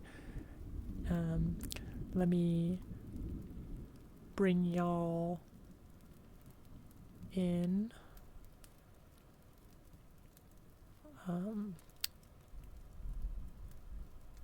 That's not what I want.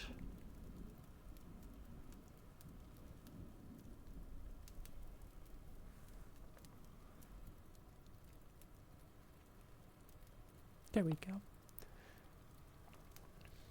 Alright, so let's do a quick stretch. Looks like ads are just now ending. For those of you who are just coming back from the ad break, welcome back. We're just going to do a quick stretch that Derpy redeemed. I hope you all took care of your own stuff that you needed to. Got some more food, some more water, whatever it is you need. Got up and stretched a bit. Got to keep that blood flowing. We don't want you getting those blood clots.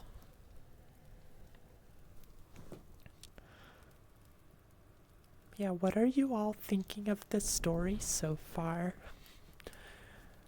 Oh, JPro, you just added a new mod in Skyrim that makes it 10 times more fun for you. It's pretty lore legit and legit to your character. Oh yeah, what's the mod? What did you do? Whoops, that's not what I wanted to do. I want to get out of this. There we go. Alright. Get back to... Oh, by the way, do you like it when I have the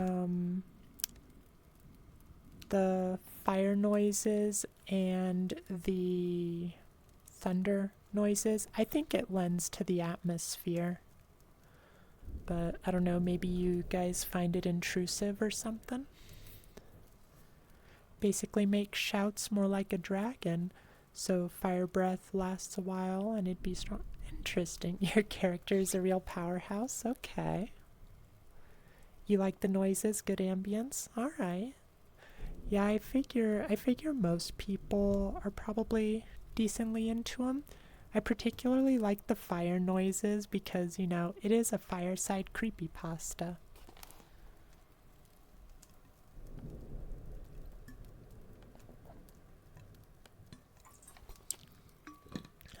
Alright. There's our hydrate.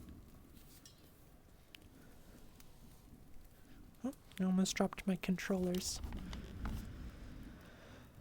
Alright, let's get back into this.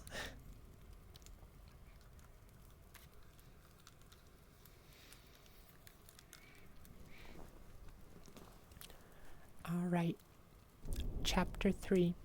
The Voices.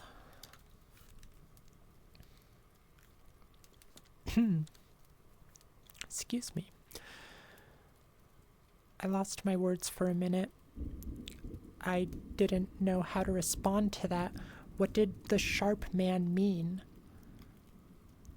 So, you were dreaming then? I questioned. No, he's for real. He's one of them. He's down there. Sammy continued to murmur. I thought about the other voice in the basement, the voice on the phone, the figure outside. Is he a boy? Is he little? I asked. No, he's tall like you, but he's very scary. I don't like him. I don't like how he smiles. How he smiles, that gave me shivers. Now I was thinking about the figure I saw standing at the end of the hallway. Just before this basement thing started, I almost forgot about that. That figure was tall. Were all of those odd little things related to this? Okay, I accepted. Why is he sharp? That's what we call it, Sammy answered cryptically. That's what you call what? Who's we? Sammy just shrugged his shoulders, and let out a deep yawn. The kid looked barely awake, so I stopped my line of questioning for now and put him to bed. Didn't want to freak him out too much. I took inventory of what I knew as I sat awake in bed. The static from the old TV hissing at me. The basement was not my basement. There was a sharp man. There was a child. There was the other sickly voice. There was that shard of the bathroom mirror that broke off but then didn't. What did it all mean? How did it connect? More importantly, what do I do? How do I keep us safe? Should I leave?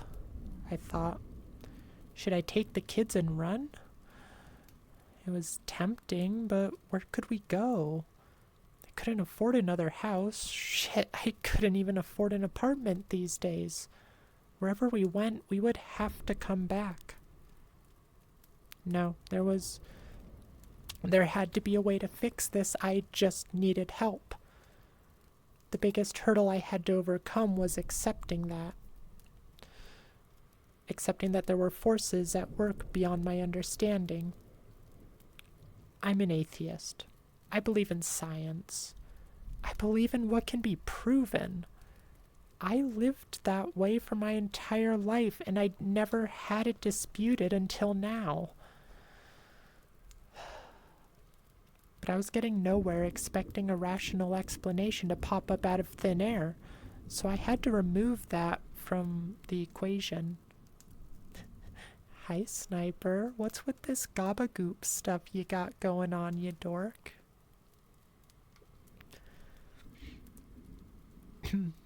Once I acknowledged that I could not understand these things, the clearest option became to find someone who could. Lynn Barnes, parapsychologist and psychic medium. I found her on Facebook. Her page looked promising enough, and she seemed nice. I scheduled her to come over the following afternoon. Didn't get much sleep that night. I spent the early hours of the morning tidying up. Had been a hot minute since we had a guest. Sammy awoke, not seeming to sweat any of what happened the previous night. Maddie crawled out of bed a few hours later. "Whoa, you cleaned?" she asked in a groggy voice as she wiped the sleep from her eyes. "Yeah, we're gonna have someone coming over in, well, any minute now, probably." "Oh, who?" The words formed in my brain but got stopped by the bouncer before they could exit my mouth. It sounded stupid. I tried to find another way to say it, but I was unsuccessful. "A psychic," I said, trying to sound assured in my decision. Immediately, Maddie let out a chuckle. "That's what we're doing?" "Hey, listen, it couldn't hurt to get another perspective, all right?" I explained. "But a psychic?" she contested. "Dad, that stuff isn't real." "Yeah, well, neither is any of this. Let's just give her a chance, see what she has to say." Maddie sighed. "I'm gonna ask you a question, and I need you to be honest with me." "What's your question, Maddie?" "Did you find them on Facebook?" I shot her a glare.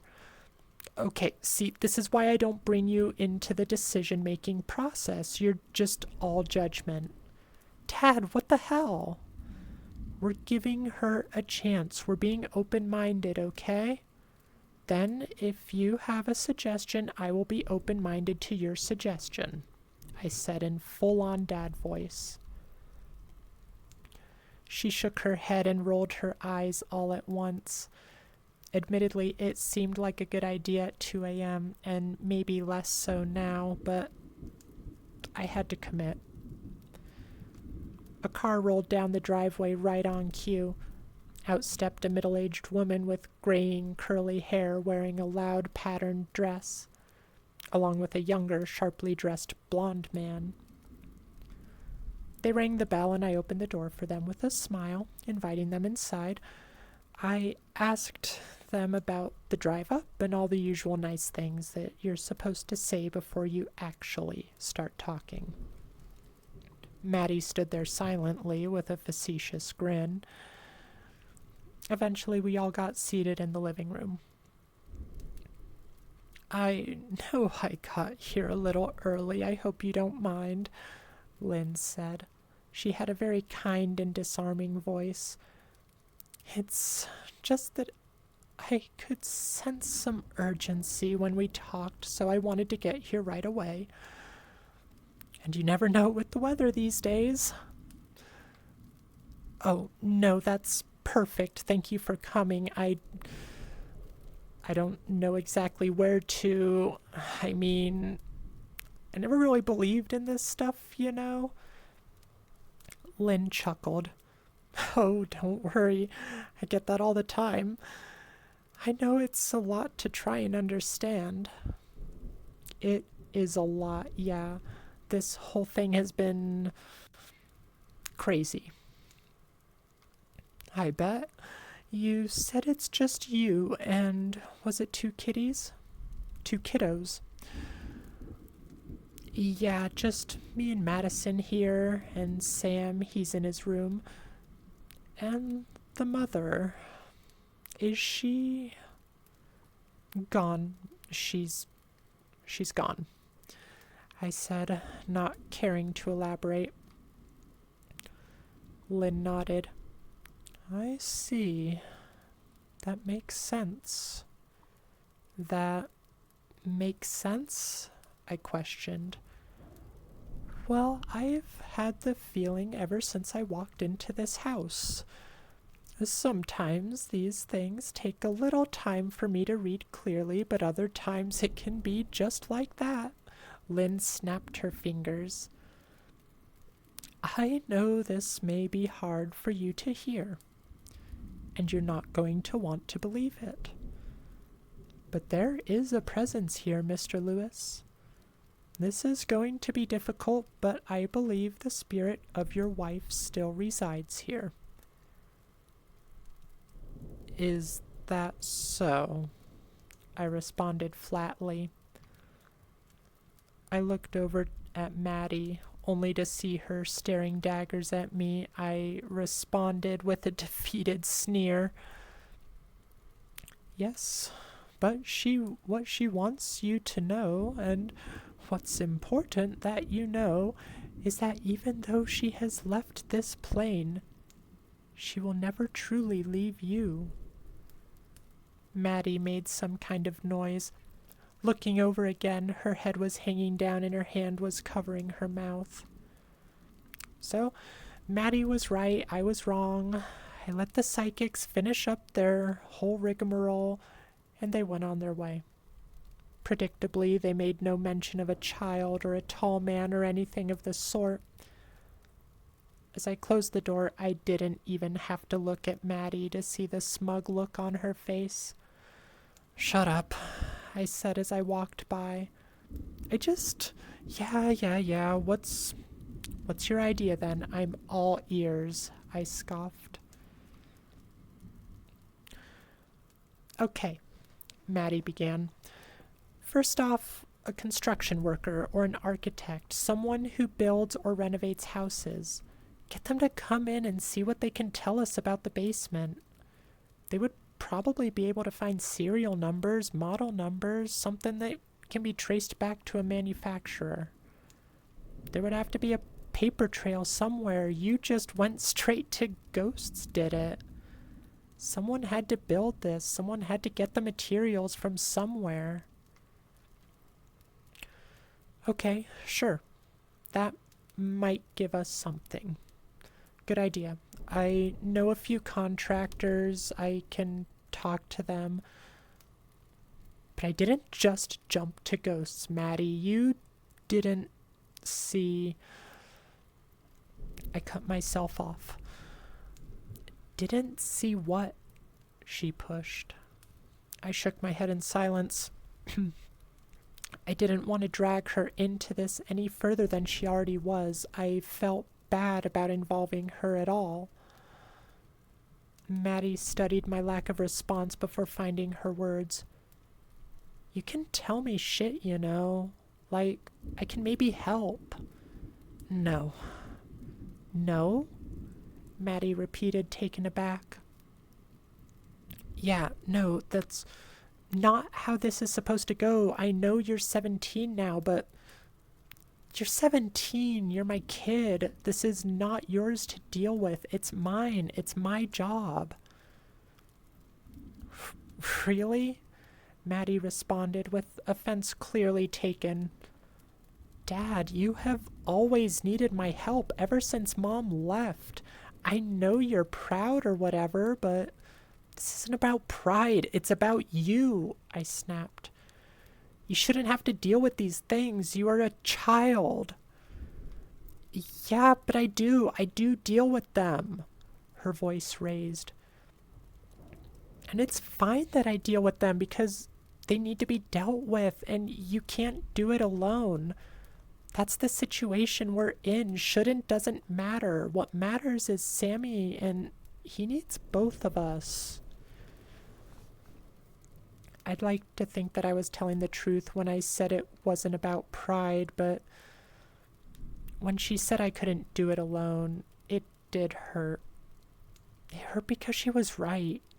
It hurt because this wasn't the first time we've had this conversation. Sammy is what matters, but you're both my kids.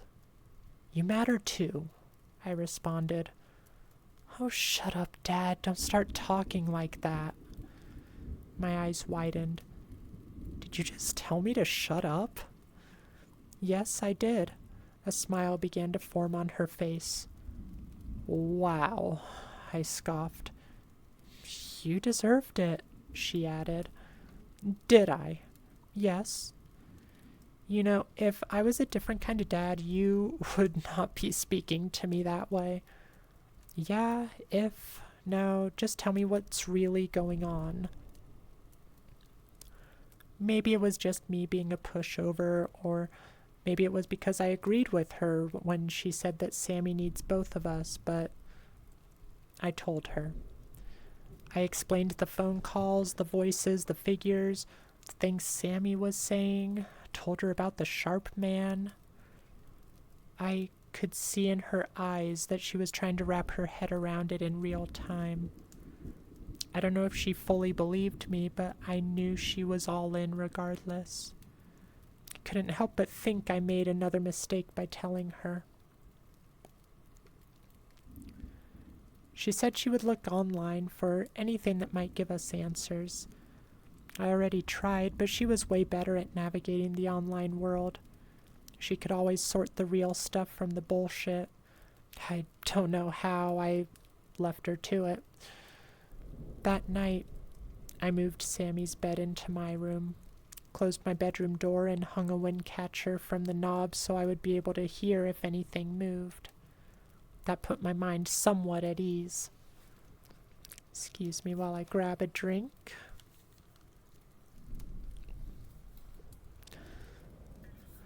I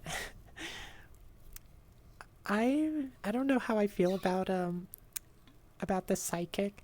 Like I was kind of excited for a minute cuz like I was already picturing her with kind of an Elise vibe from Insidious, and she's like one of my favorite movie characters, but then when she started like spouting the BS, I was like, "Oh, darn." I wasn't happy with the voice I was doing, though, so that's nice. I don't have to keep doing that voice. Oh, thank you for the hydrate, Ghost.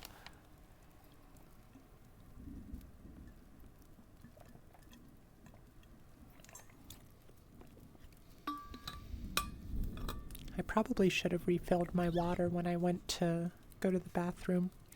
Oh, well.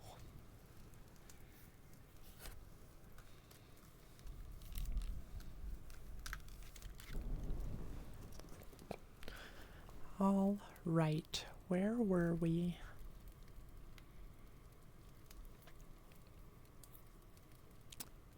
There we are.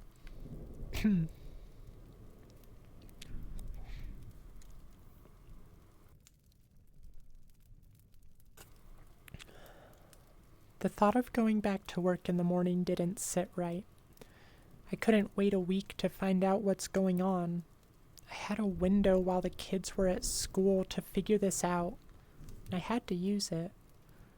Luckily, I had accumulated about 4 sick days in almost 15 years, and it was about time to put them to use.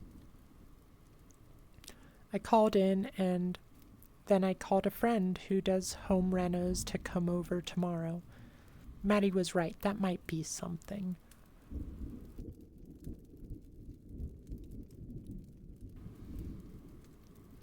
Then it was time to try and get a good night's sleep, though I knew it was wishful thinking.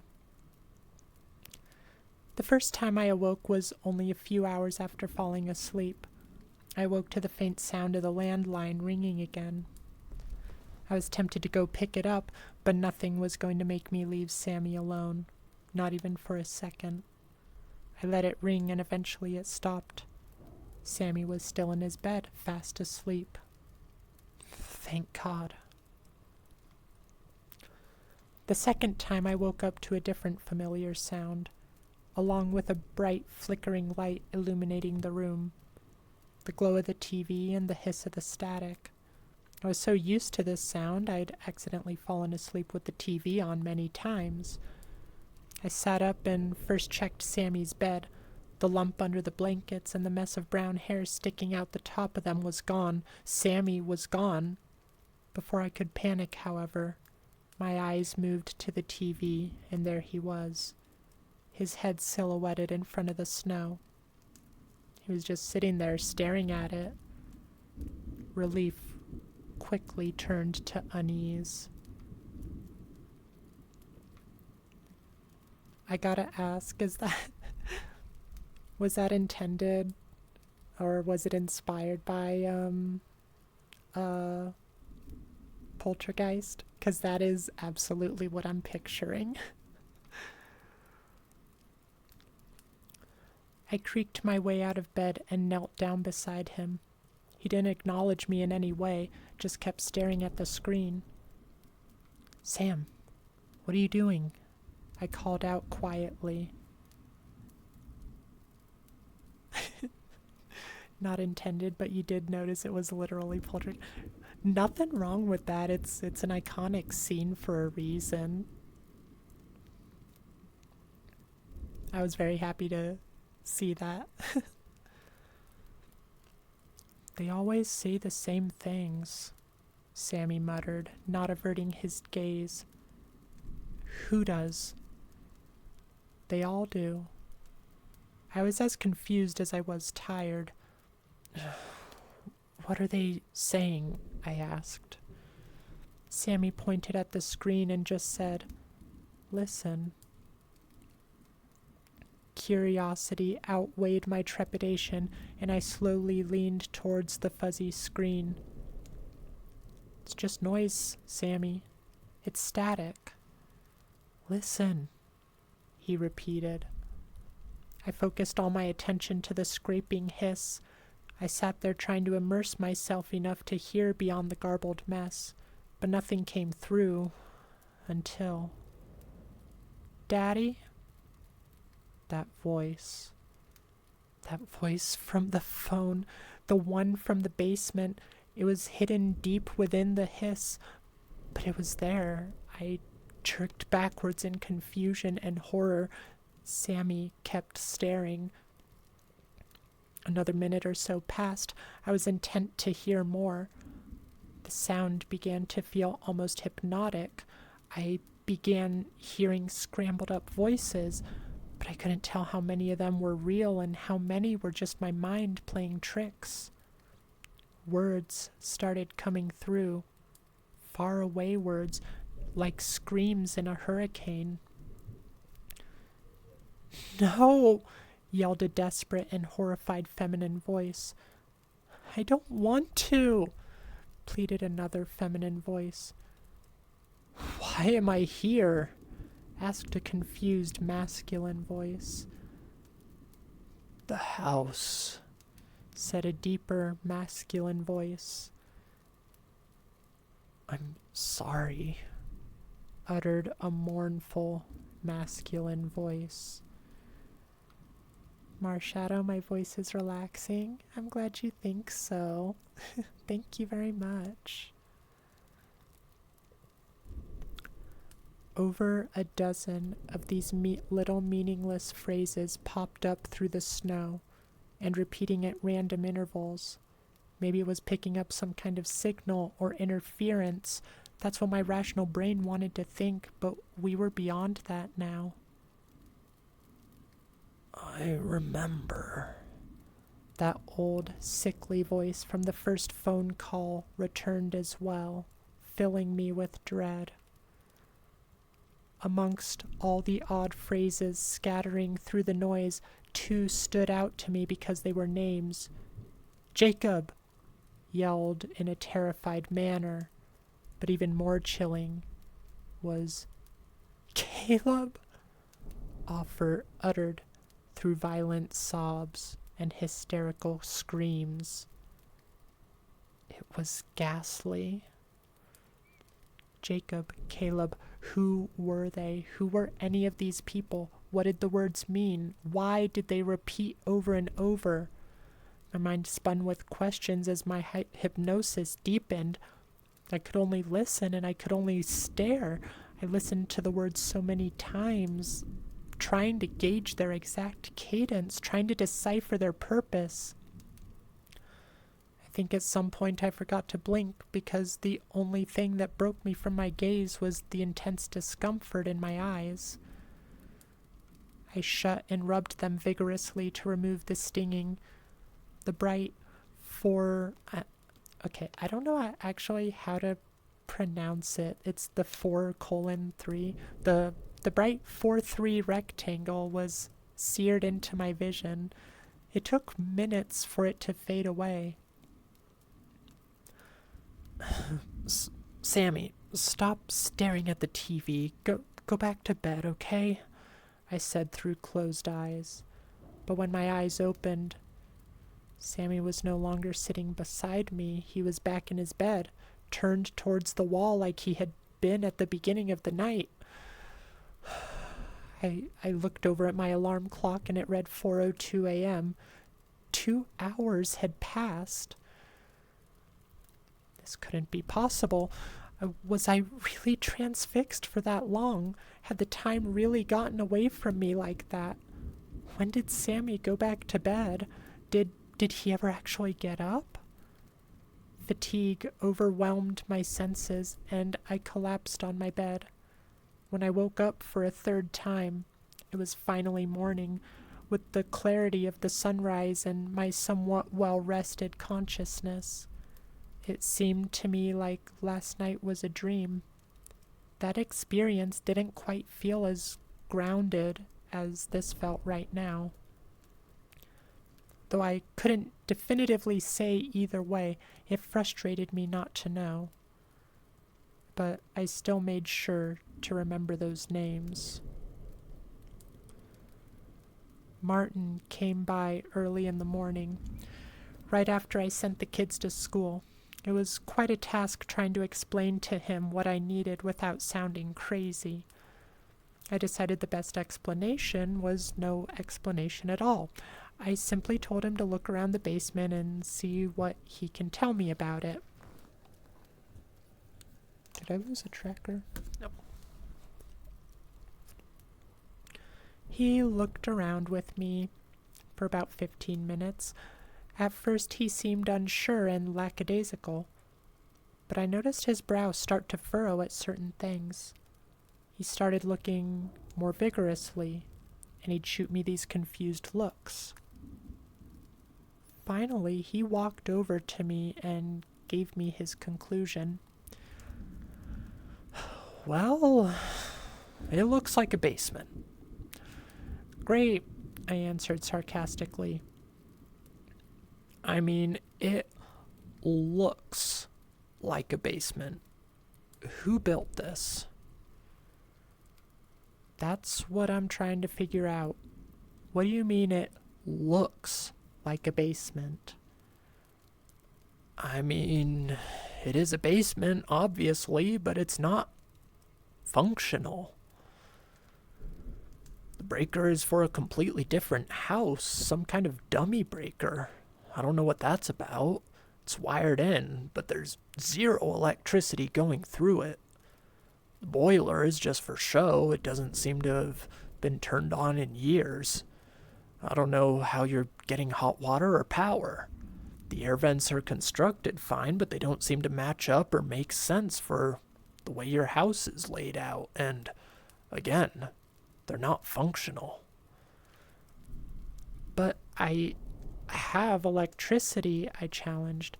I feel heat coming from the floor vents upstairs. How does that work?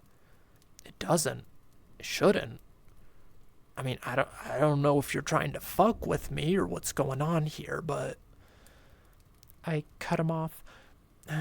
What if I told you all of this happened last week? What? What do you mean happened? I mean, my basement wasn't like this before, I explained. The boiler worked, the breaker was fine, everything was fine, then someone changed it to this. That's not possible, Adam. Look at the boiler, look at the pipes, look at the state of them. No one changed this. It's clear as day this has not been moved or touched in years. Okay, I get that. But it happened. It changed. Everything changed. It wasn't like this before. You're saying there's no way that's possible. Yeah, there's no way that's possible. What's really going on here, man? A lot. Look, you don't have to believe me, that's fine. I just need you to help me figure out where this stuff comes from. Are there serial numbers? Can you trace the manufacturers? Find who did the construction. Can you give me anything? I mean, not really. I'm a contractor. I'm not the FBI. If this was a very recent job, maybe I could see about finding the records. But this was not a recent job. I'd guess it was remodeled in the 90s, but never finished. Originally built? Who knows? I can tell you it's probably local stuff. Your insulation, these fiberglass bats, they're the ones we use a lot. This kind of boiler is common for this area and climate. Rare to see one of these elsewhere. Seems to be the old standard model they used in the 90s and early 2000s. That's what I got for you. I sighed with resignation. All right, well, that's not nothing. Oh, one more thing. Yeah. That ticking noise. Do you have any idea what's making it? Martin's face scrunched in confusion again. I just thought you had a grandfather clock upstairs or something. Martin left shortly after. There was a trepidation in all of his interactions thereafter, which I couldn't blame him for. Surely he didn't believe my story, and he was trying to figure out what the point of it all was. As was I. What I said to him was true. It wasn't nothing. One small piece of the puzzle is better than none. The basement was likely built with local stuff, and it was likely built long before it became my basement. I had suspicions before, but now they were confirmed. This was the basement of a different house, somehow moved in place of mine. This left me with one ultimate burning question. Whose basement was it before? That's the end of chapter 3. So let's see. we are 20 minutes past. If we read one more chapter, I think we could... Oh, this is a pretty long one.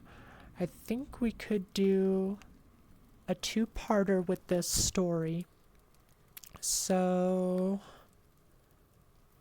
let's go ahead and read one more chapter. What do you guys think of that?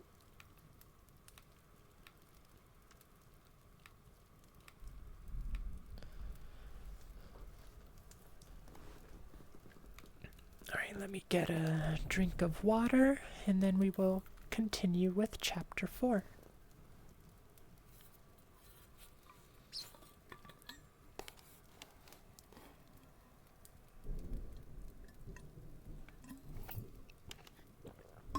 It is going to be so hard waiting till next Sunday for the rest of this story. And goodness only knows what kind of cliffhanger chapter 4 might leave us with. Alright. Chapter 4. The Static. So, whose basement was it before? Maddie asked after I explained what Martin had found and my hypothesis. My thoughts exactly, I responded. Well, I guess that's what we have to find out. Then we can find out why or how it's here, she said. I could tell from her voice that she was completely involved and completely invested. It almost felt too easy to get her on board like this. How are we supposed to do that? How can an empty basement tell us who lived there? I posed. Maybe it can't, but maybe those things you've been seeing and hearing can.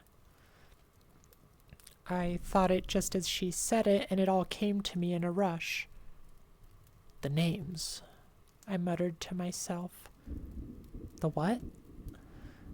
Names. I've been hearing voices, and some of the voices have said names, first names, but maybe they're part of this? Can we use that somehow? Search up those names, and we know they're probably local, so those names plus our area, see if anything comes up. Okay, sure, I mean, we can try, Maddie said hesitantly. Yes, we can try. You do it, though. You're better at that shit than me. Okay, what are the names? Maddie asked as she pulled out her phone. Jacob and Caleb. That's it? Those are pretty common names, Dad. Yeah, I know, but both together? That narrows it down. I feel like it probably won't, Maddie said doubtfully as she scrolled. I mean, I just typed it in and nothing is jumping out at me. Really? Shit. The internet isn't a miracle worker, Dad. I thought harder about the names. I thought about the voices. I thought about the cadence of them. There's more, I said. More. It's not just the names, it's how they were said. I began putting pieces together. They weren't spoken to me. None of the voices spoke to me. They were just speaking, and I was overhearing it. Echoes of conversations they've already had. That's what they feel like, and the way the names were said.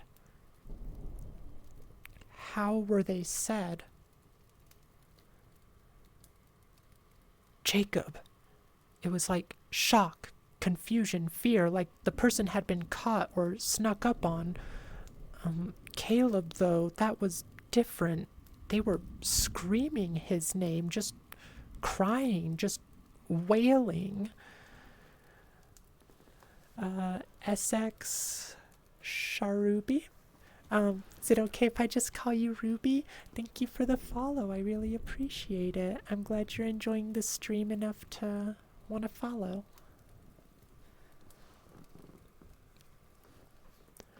hydrate.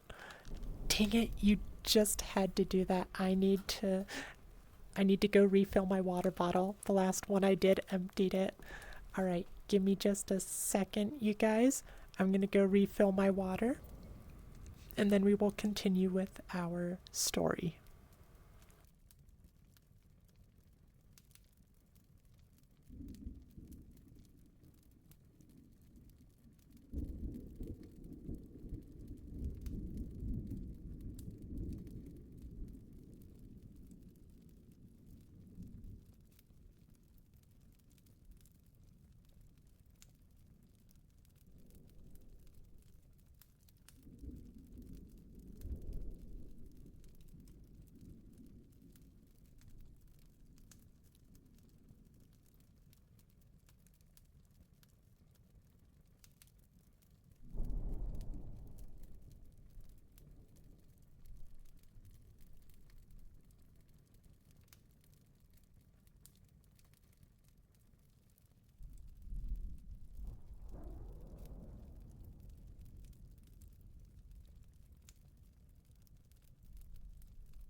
Alright, you goobers, I am all hydrated.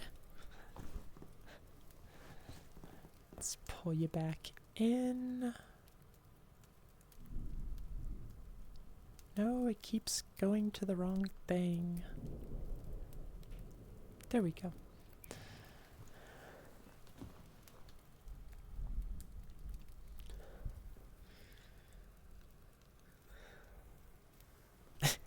I'm glad I could entertain you guys with that. Dorks.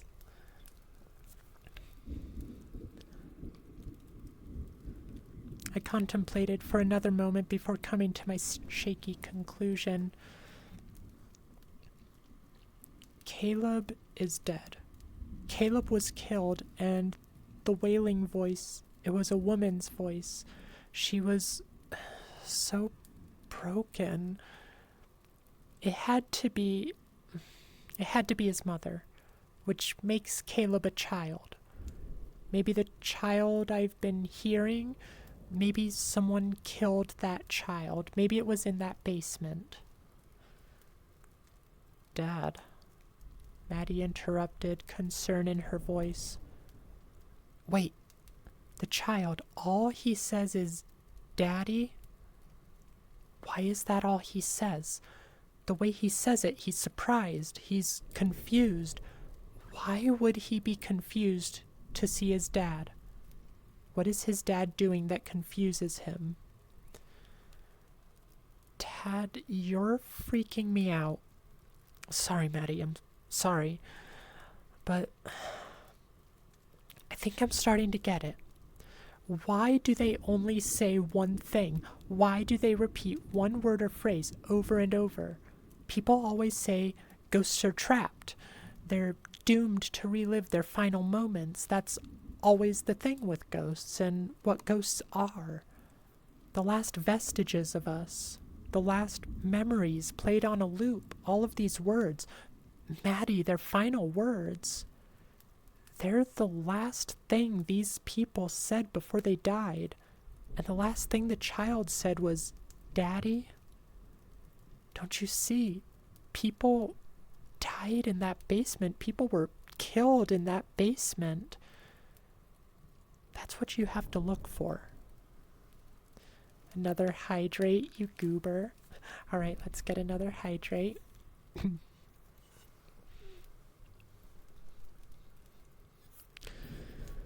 Maddie looked at me, incredulous and frightened. Okay, Dad, I'll look.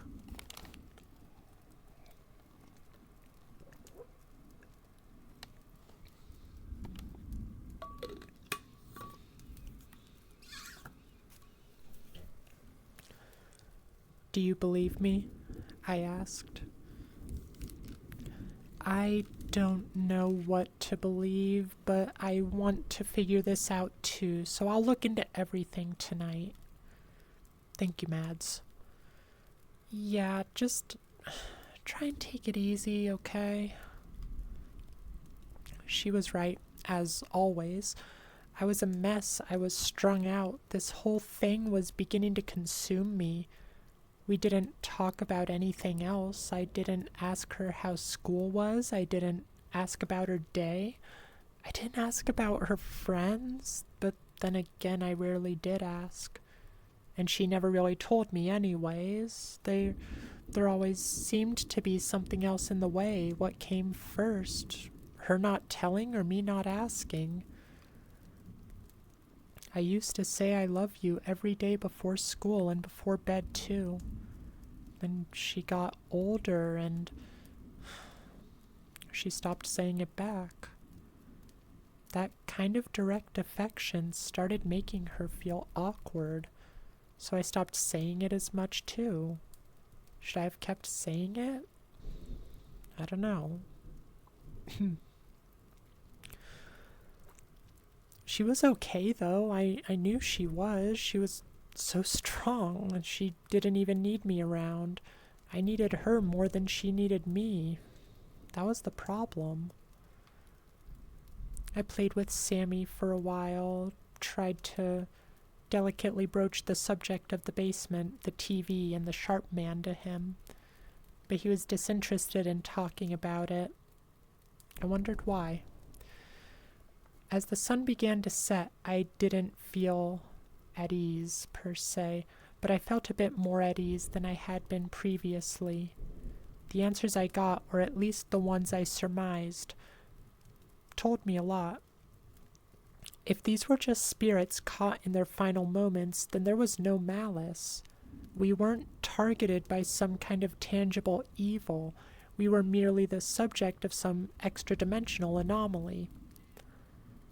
I thought about every encounter to this point, looking beyond the fear I felt, straight to the facts.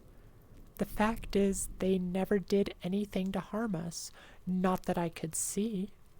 Maybe nothing was out to get us. Maybe these things just wanted to talk. They wanted their stories told. They probably wanted closure. Their voices were seared onto my brain, and I felt bad for them.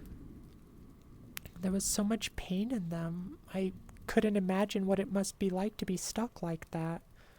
All traces of who you used to be reduced to a few words. No love, no memory, no past, no future. Just a broken record. The scariest moment of your life. Maybe if I could give them that closure, maybe that's how this ends.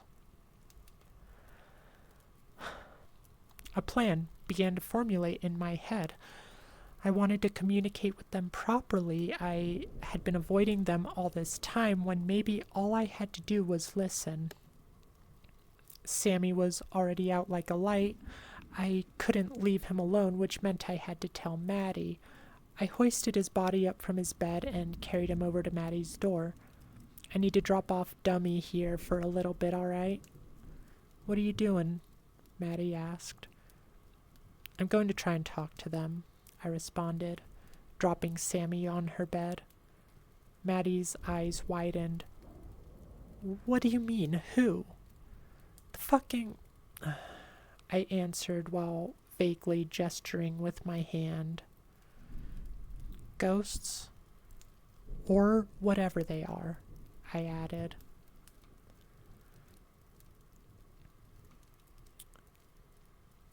Oh. Maddie's expression dropped slightly.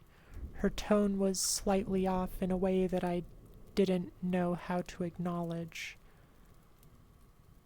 I don't know if it's important, but I should take a second to mention here that that bit there between "oh" and "didn't know how to acknowledge" has a different gray background. I don't know if it's just me or some sort of formatting thing, but just in case it becomes important down the line, that's a thing.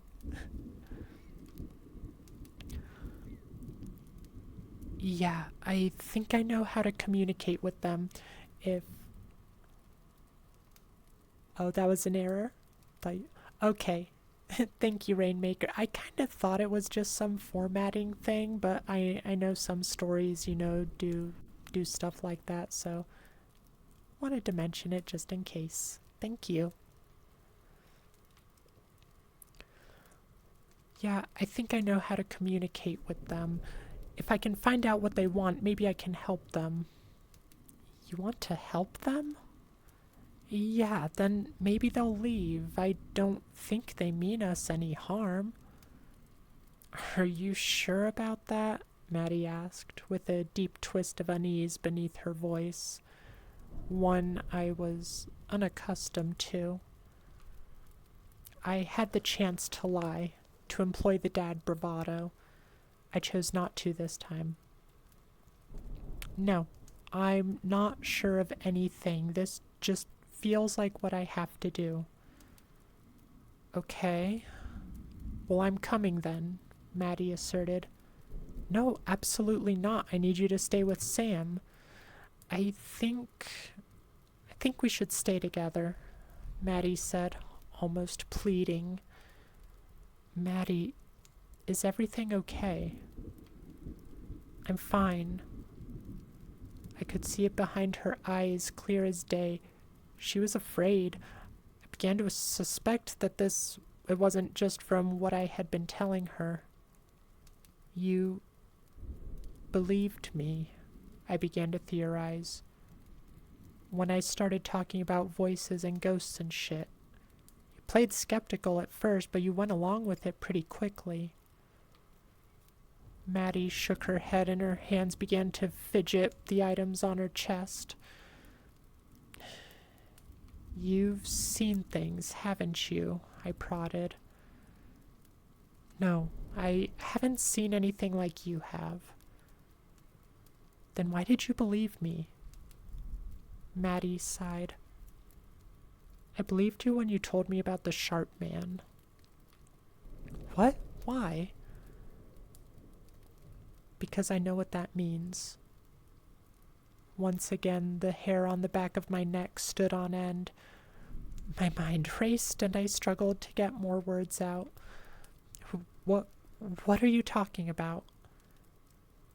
You weren't there. You were at work. I was watching Sammy. This was maybe 2 years ago. He was running around like an asshole. You know how he was. I nodded.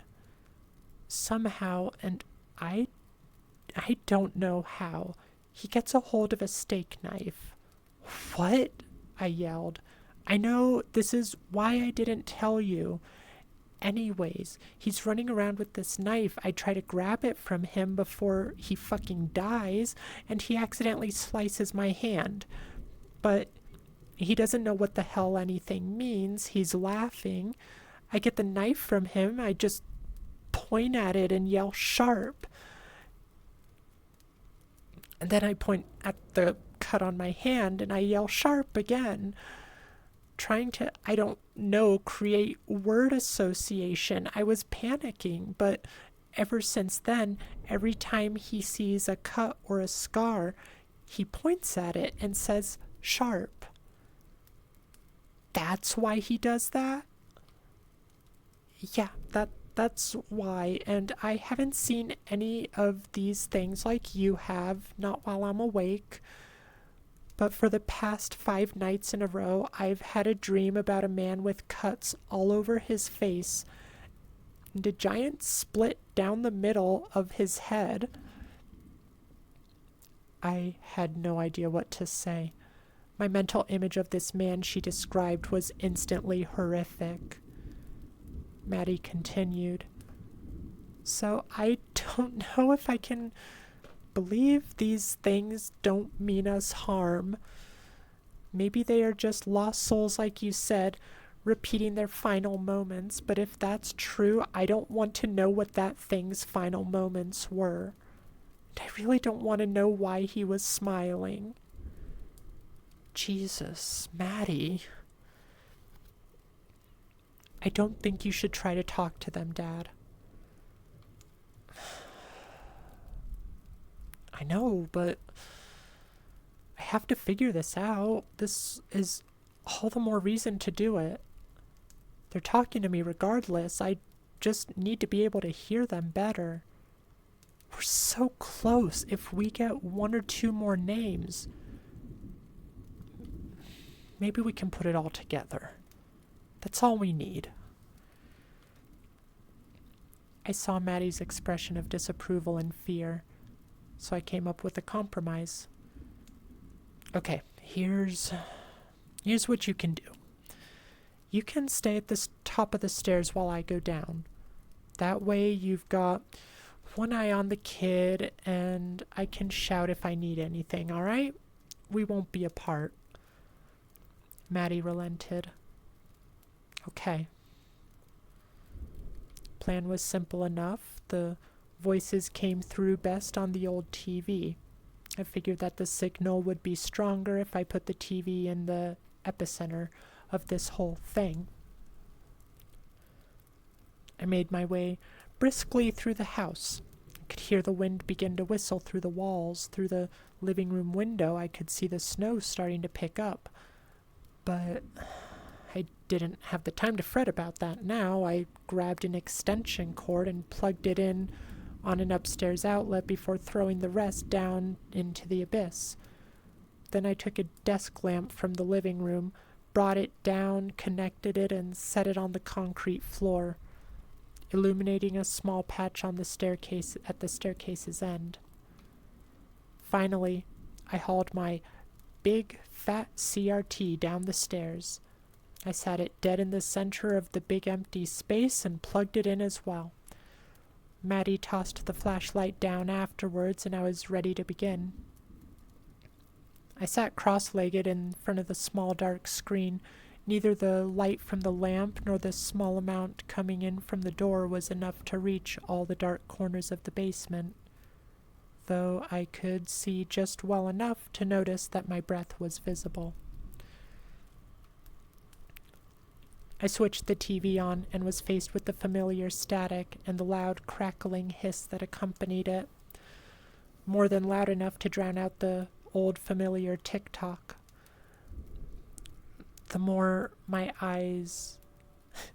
Dang, you guys are going crazy with the fishing. Let me get a drink of water real quick. RainMaker happens when there's an extra space in the beginning. Oh, okay, it's that kind of formatting stuff.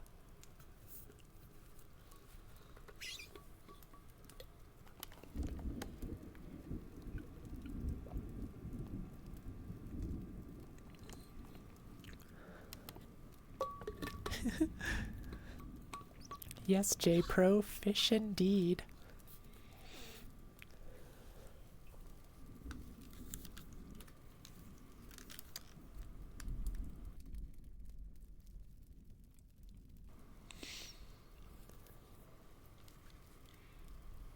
All right.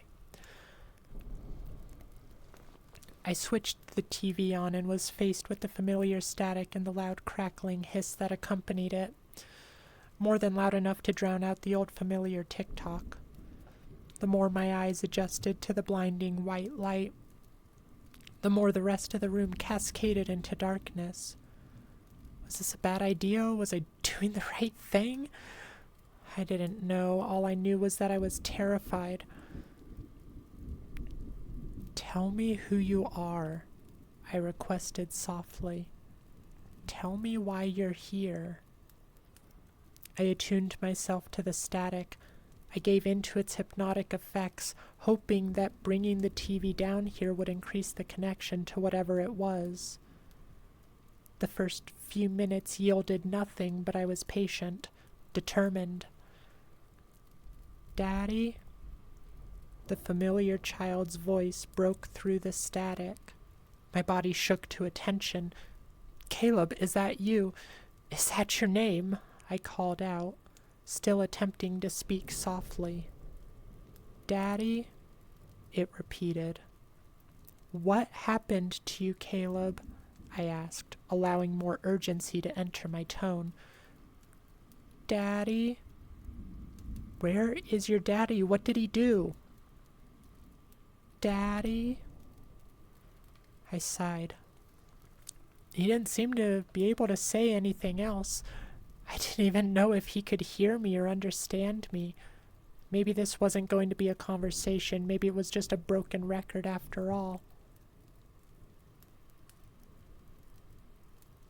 I'm sorry. The solemn voice from before echoed through the static. The other voices slowly came with it. Every minute or so, one would come through. I listened intently to see if there was any more clarity. No, I don't want to. Jacob! Daddy? Caleb! The house. I remember. Why am I here? All phrases I've heard before, but thinking of them as the final words of those poor souls stuck out this time. Stuck out of time, cast a deep feeling of dread over me. I wondered who these people were, what their lives were like, what happened to them. Which of these words belonged to the sharp man? Can't see. Wait, that was a new one. Even without you. A different, new voice, quieter and barely perceptible. Not you, the other one. Help! A blood-curdling feminine scream broke through the static, sending a jolt through my body. Always wins. It wasn't supposed to be like this. The voices began to get louder and more frequent, like they were trying to break through. Every minute became every 10 seconds, every second. Voices looping and layering atop one another, noise on top of noise. Wolfie, hey Astral, have to go a bit early to go to the store. Hope y'all have a great night and great rest of stream. Thank you, Wolfie. I'm glad you came to hang out. Sorry we didn't finish this portion of the story before you had to leave, but I hope you have a good rest of your night as well. And at least there's always the VOD.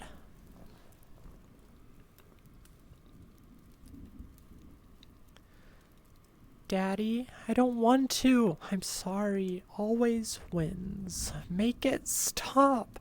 The other one. Darren? Jacob! Brooke. They are his. Can't see. Not you. Even without you. Daddy? Darren. Brooke? Caleb? I'm sorry. The other one always wins. The house always wins. The house always wins. The house always wins. The house always wins. The house always wins. The house always wins. Dad! Maddie's voice startled me from the top of the staircase. I wanted to turn away from the TV to respond, but I had to keep listening. Daddy? Even without you. Make it stop. Other one. Not you. They are his. They are his. They are his. Without you. They are his. They are. Without you.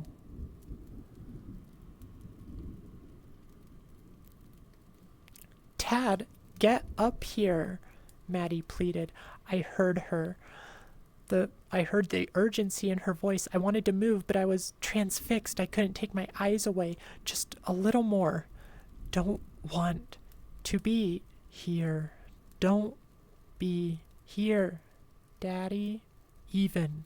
Make other. Not Daddy. Even. Make other. Not. A hand grabbed me violently by the arm and I jolted out of my daze. It was Maddie. Dad, we have to go, she shouted. I slowly stood up. My eyes were stinging worse than ever. What's happening? I asked frantically. It's Sammy, it's... She trailed off as she slowly looked towards the screen. Her eyes widened. What? Maddie, what happened? I shouted, trying to get her attention back, but she just stared towards the snow. Oh my God. I hear them. I hear them all, Maddie whispered. Tears began forming in her eyes. Maddie. The house always wins, Maddie said curiously, trying to discern the words. I'm sorry. You are his. The other one. Maddie, I shouted again, pulling her shoulders away and turning her to face me. What happened to Sammy? After a moment, I saw her consciousness come back online, and she answered with tears flowing down her cheeks. The sharp man. That's the end of chapter 4. And that's also where we are unfortunately going to leave it for today, because we are almost an hour over time, and honestly, my voice is it's getting a little tired. Cliffhanger, absolutely. That was a much better cliffhanger to leave on than the last chapter. But yeah, I wish I could have done the voices justice, because it was like all the different voices lining up, going on top of each other, but I don't think I could do it in a way, like if it was a movie, it would have been such a good scene. I was picturing kind of a Would You Kindly sort of moment with things layering on top of each other and then things kind of falling into place.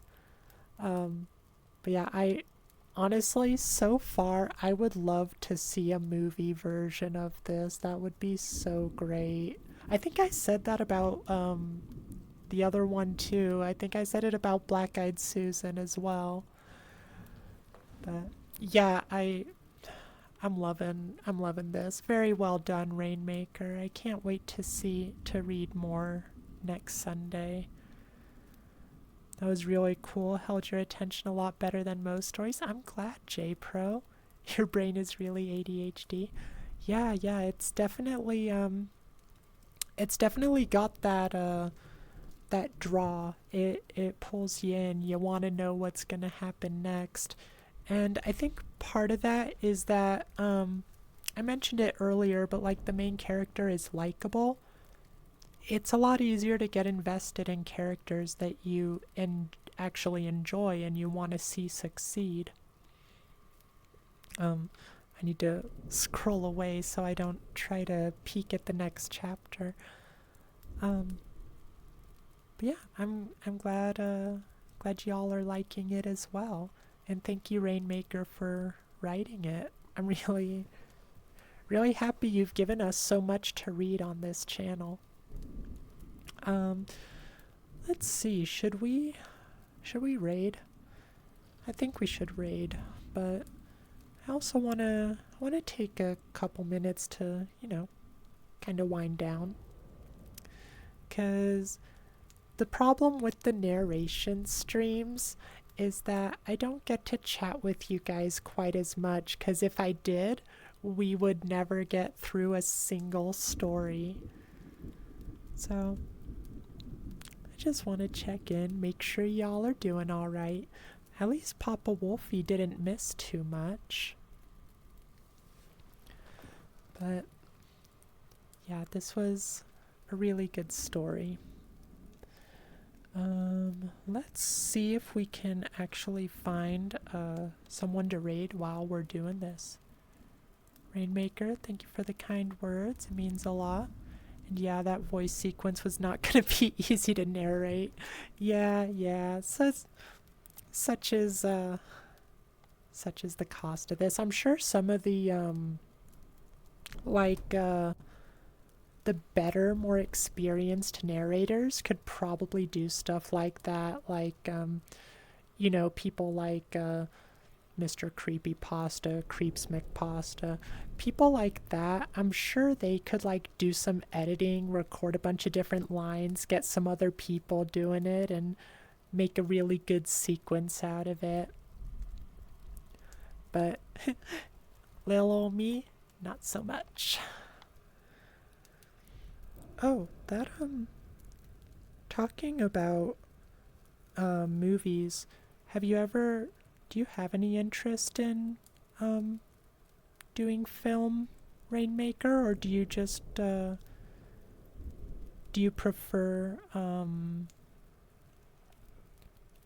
Monkey on Weeds? Didn't we you followed a while back, right? I remember the name. It's good to see you. Thank you for popping into chat. How are you doing today? But the reason I ask RainMaker is because like the way you write, at least the way I see it, it seems like you take a lot of consideration into how things would visually be showing up. If you don't have anyone to raid, got someone you sometimes watch that's playing Kukuro with chat? Okay, we'll look at that. Let me take a peek at who we've got first. And hopefully I can mute before it starts trying to yell at me. Oh, it's already muted. What do you know?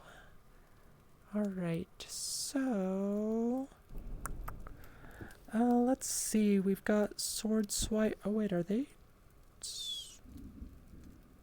We've got Sword Swiper. We've got Ghost. Got Dementia. Nikochi is doing music. I don't know if anyone's particularly jumping out. It's all stuff that we don't usually go for. Who's your Kukuro person, Derpy?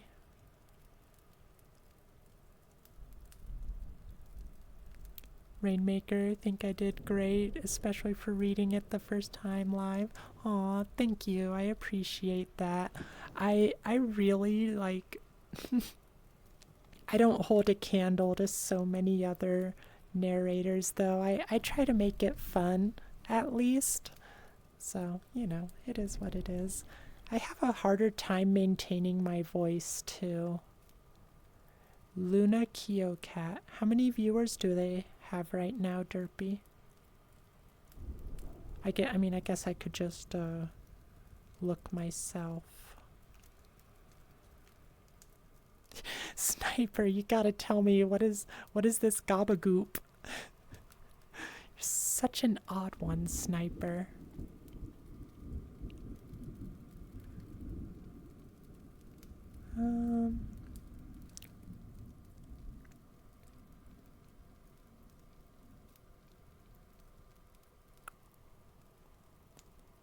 All right. What do you guys think? Do you want to do Luna Kyocat? They're doing some Kukuro. Doesn't mean anything. It's just something. Why are you saying it though? I don't understand. We can do Luna Kyocat, or we could do Ghost doesn't want me rating him, but we could do Sword Swiper, who's doing Arc, or we could do Dementia, who's doing Minecraft, or Nikochi, who's doing music. Raid and Conquer, maybe no Conquer. Nah, let's Conquer. We'll take their viewers for our own. Okay, Luna, Kyo, Cat. Let's take a peek here.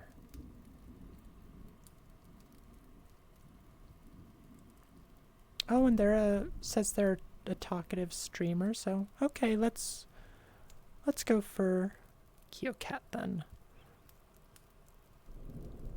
Saying gabagoop before sniping someone in the head. That's kind of funny. Alright, let me get the... Oh no, I went to something I shouldn't have.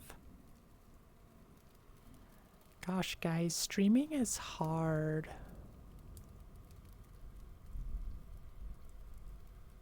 Okay, here we are.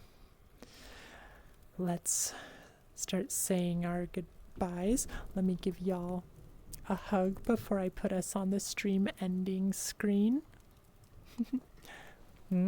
Thank you for sticking with me for such a long stream.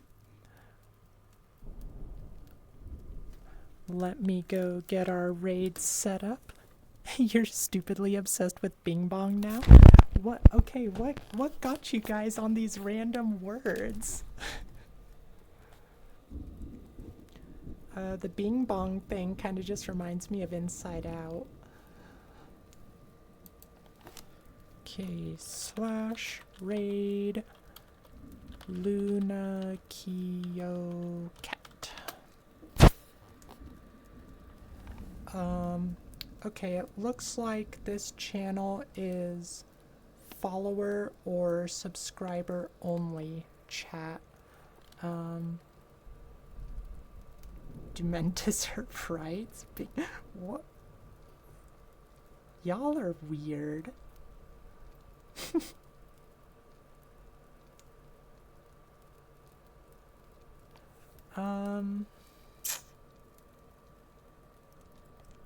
Trying to think. Do you guys still wanna go raid this person if they've got a follower? Well, I guess if it's subscriber only. I don't know if it's follower or... Oh, hi Shadow. I'm sorry you got here too late. Let's go ahead and just raid Sword Swiper. I'm sure they'll... It's follower only, you're not... Okay.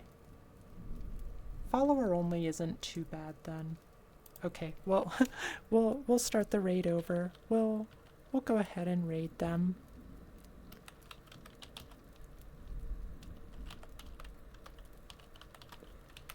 Gosh, how do you guys deal with my indecisiveness like this? Alright. I had a lovely time with all of you. Thank you all for joining and listening to the story. Thank you, RainMaker, for writing it. You don't, you just gabagoop. I hope to see you all at least next Sunday for part 2 of this. But we also have some world hopping tomorrow. I'm gonna see if Cosmic and Toast want to go along, so we'll see about that. But that is it for now. Go have fun with Luna, eat some good food, drink some water, be good to yourselves and each other, and I'll see y'all later. Bye everyone.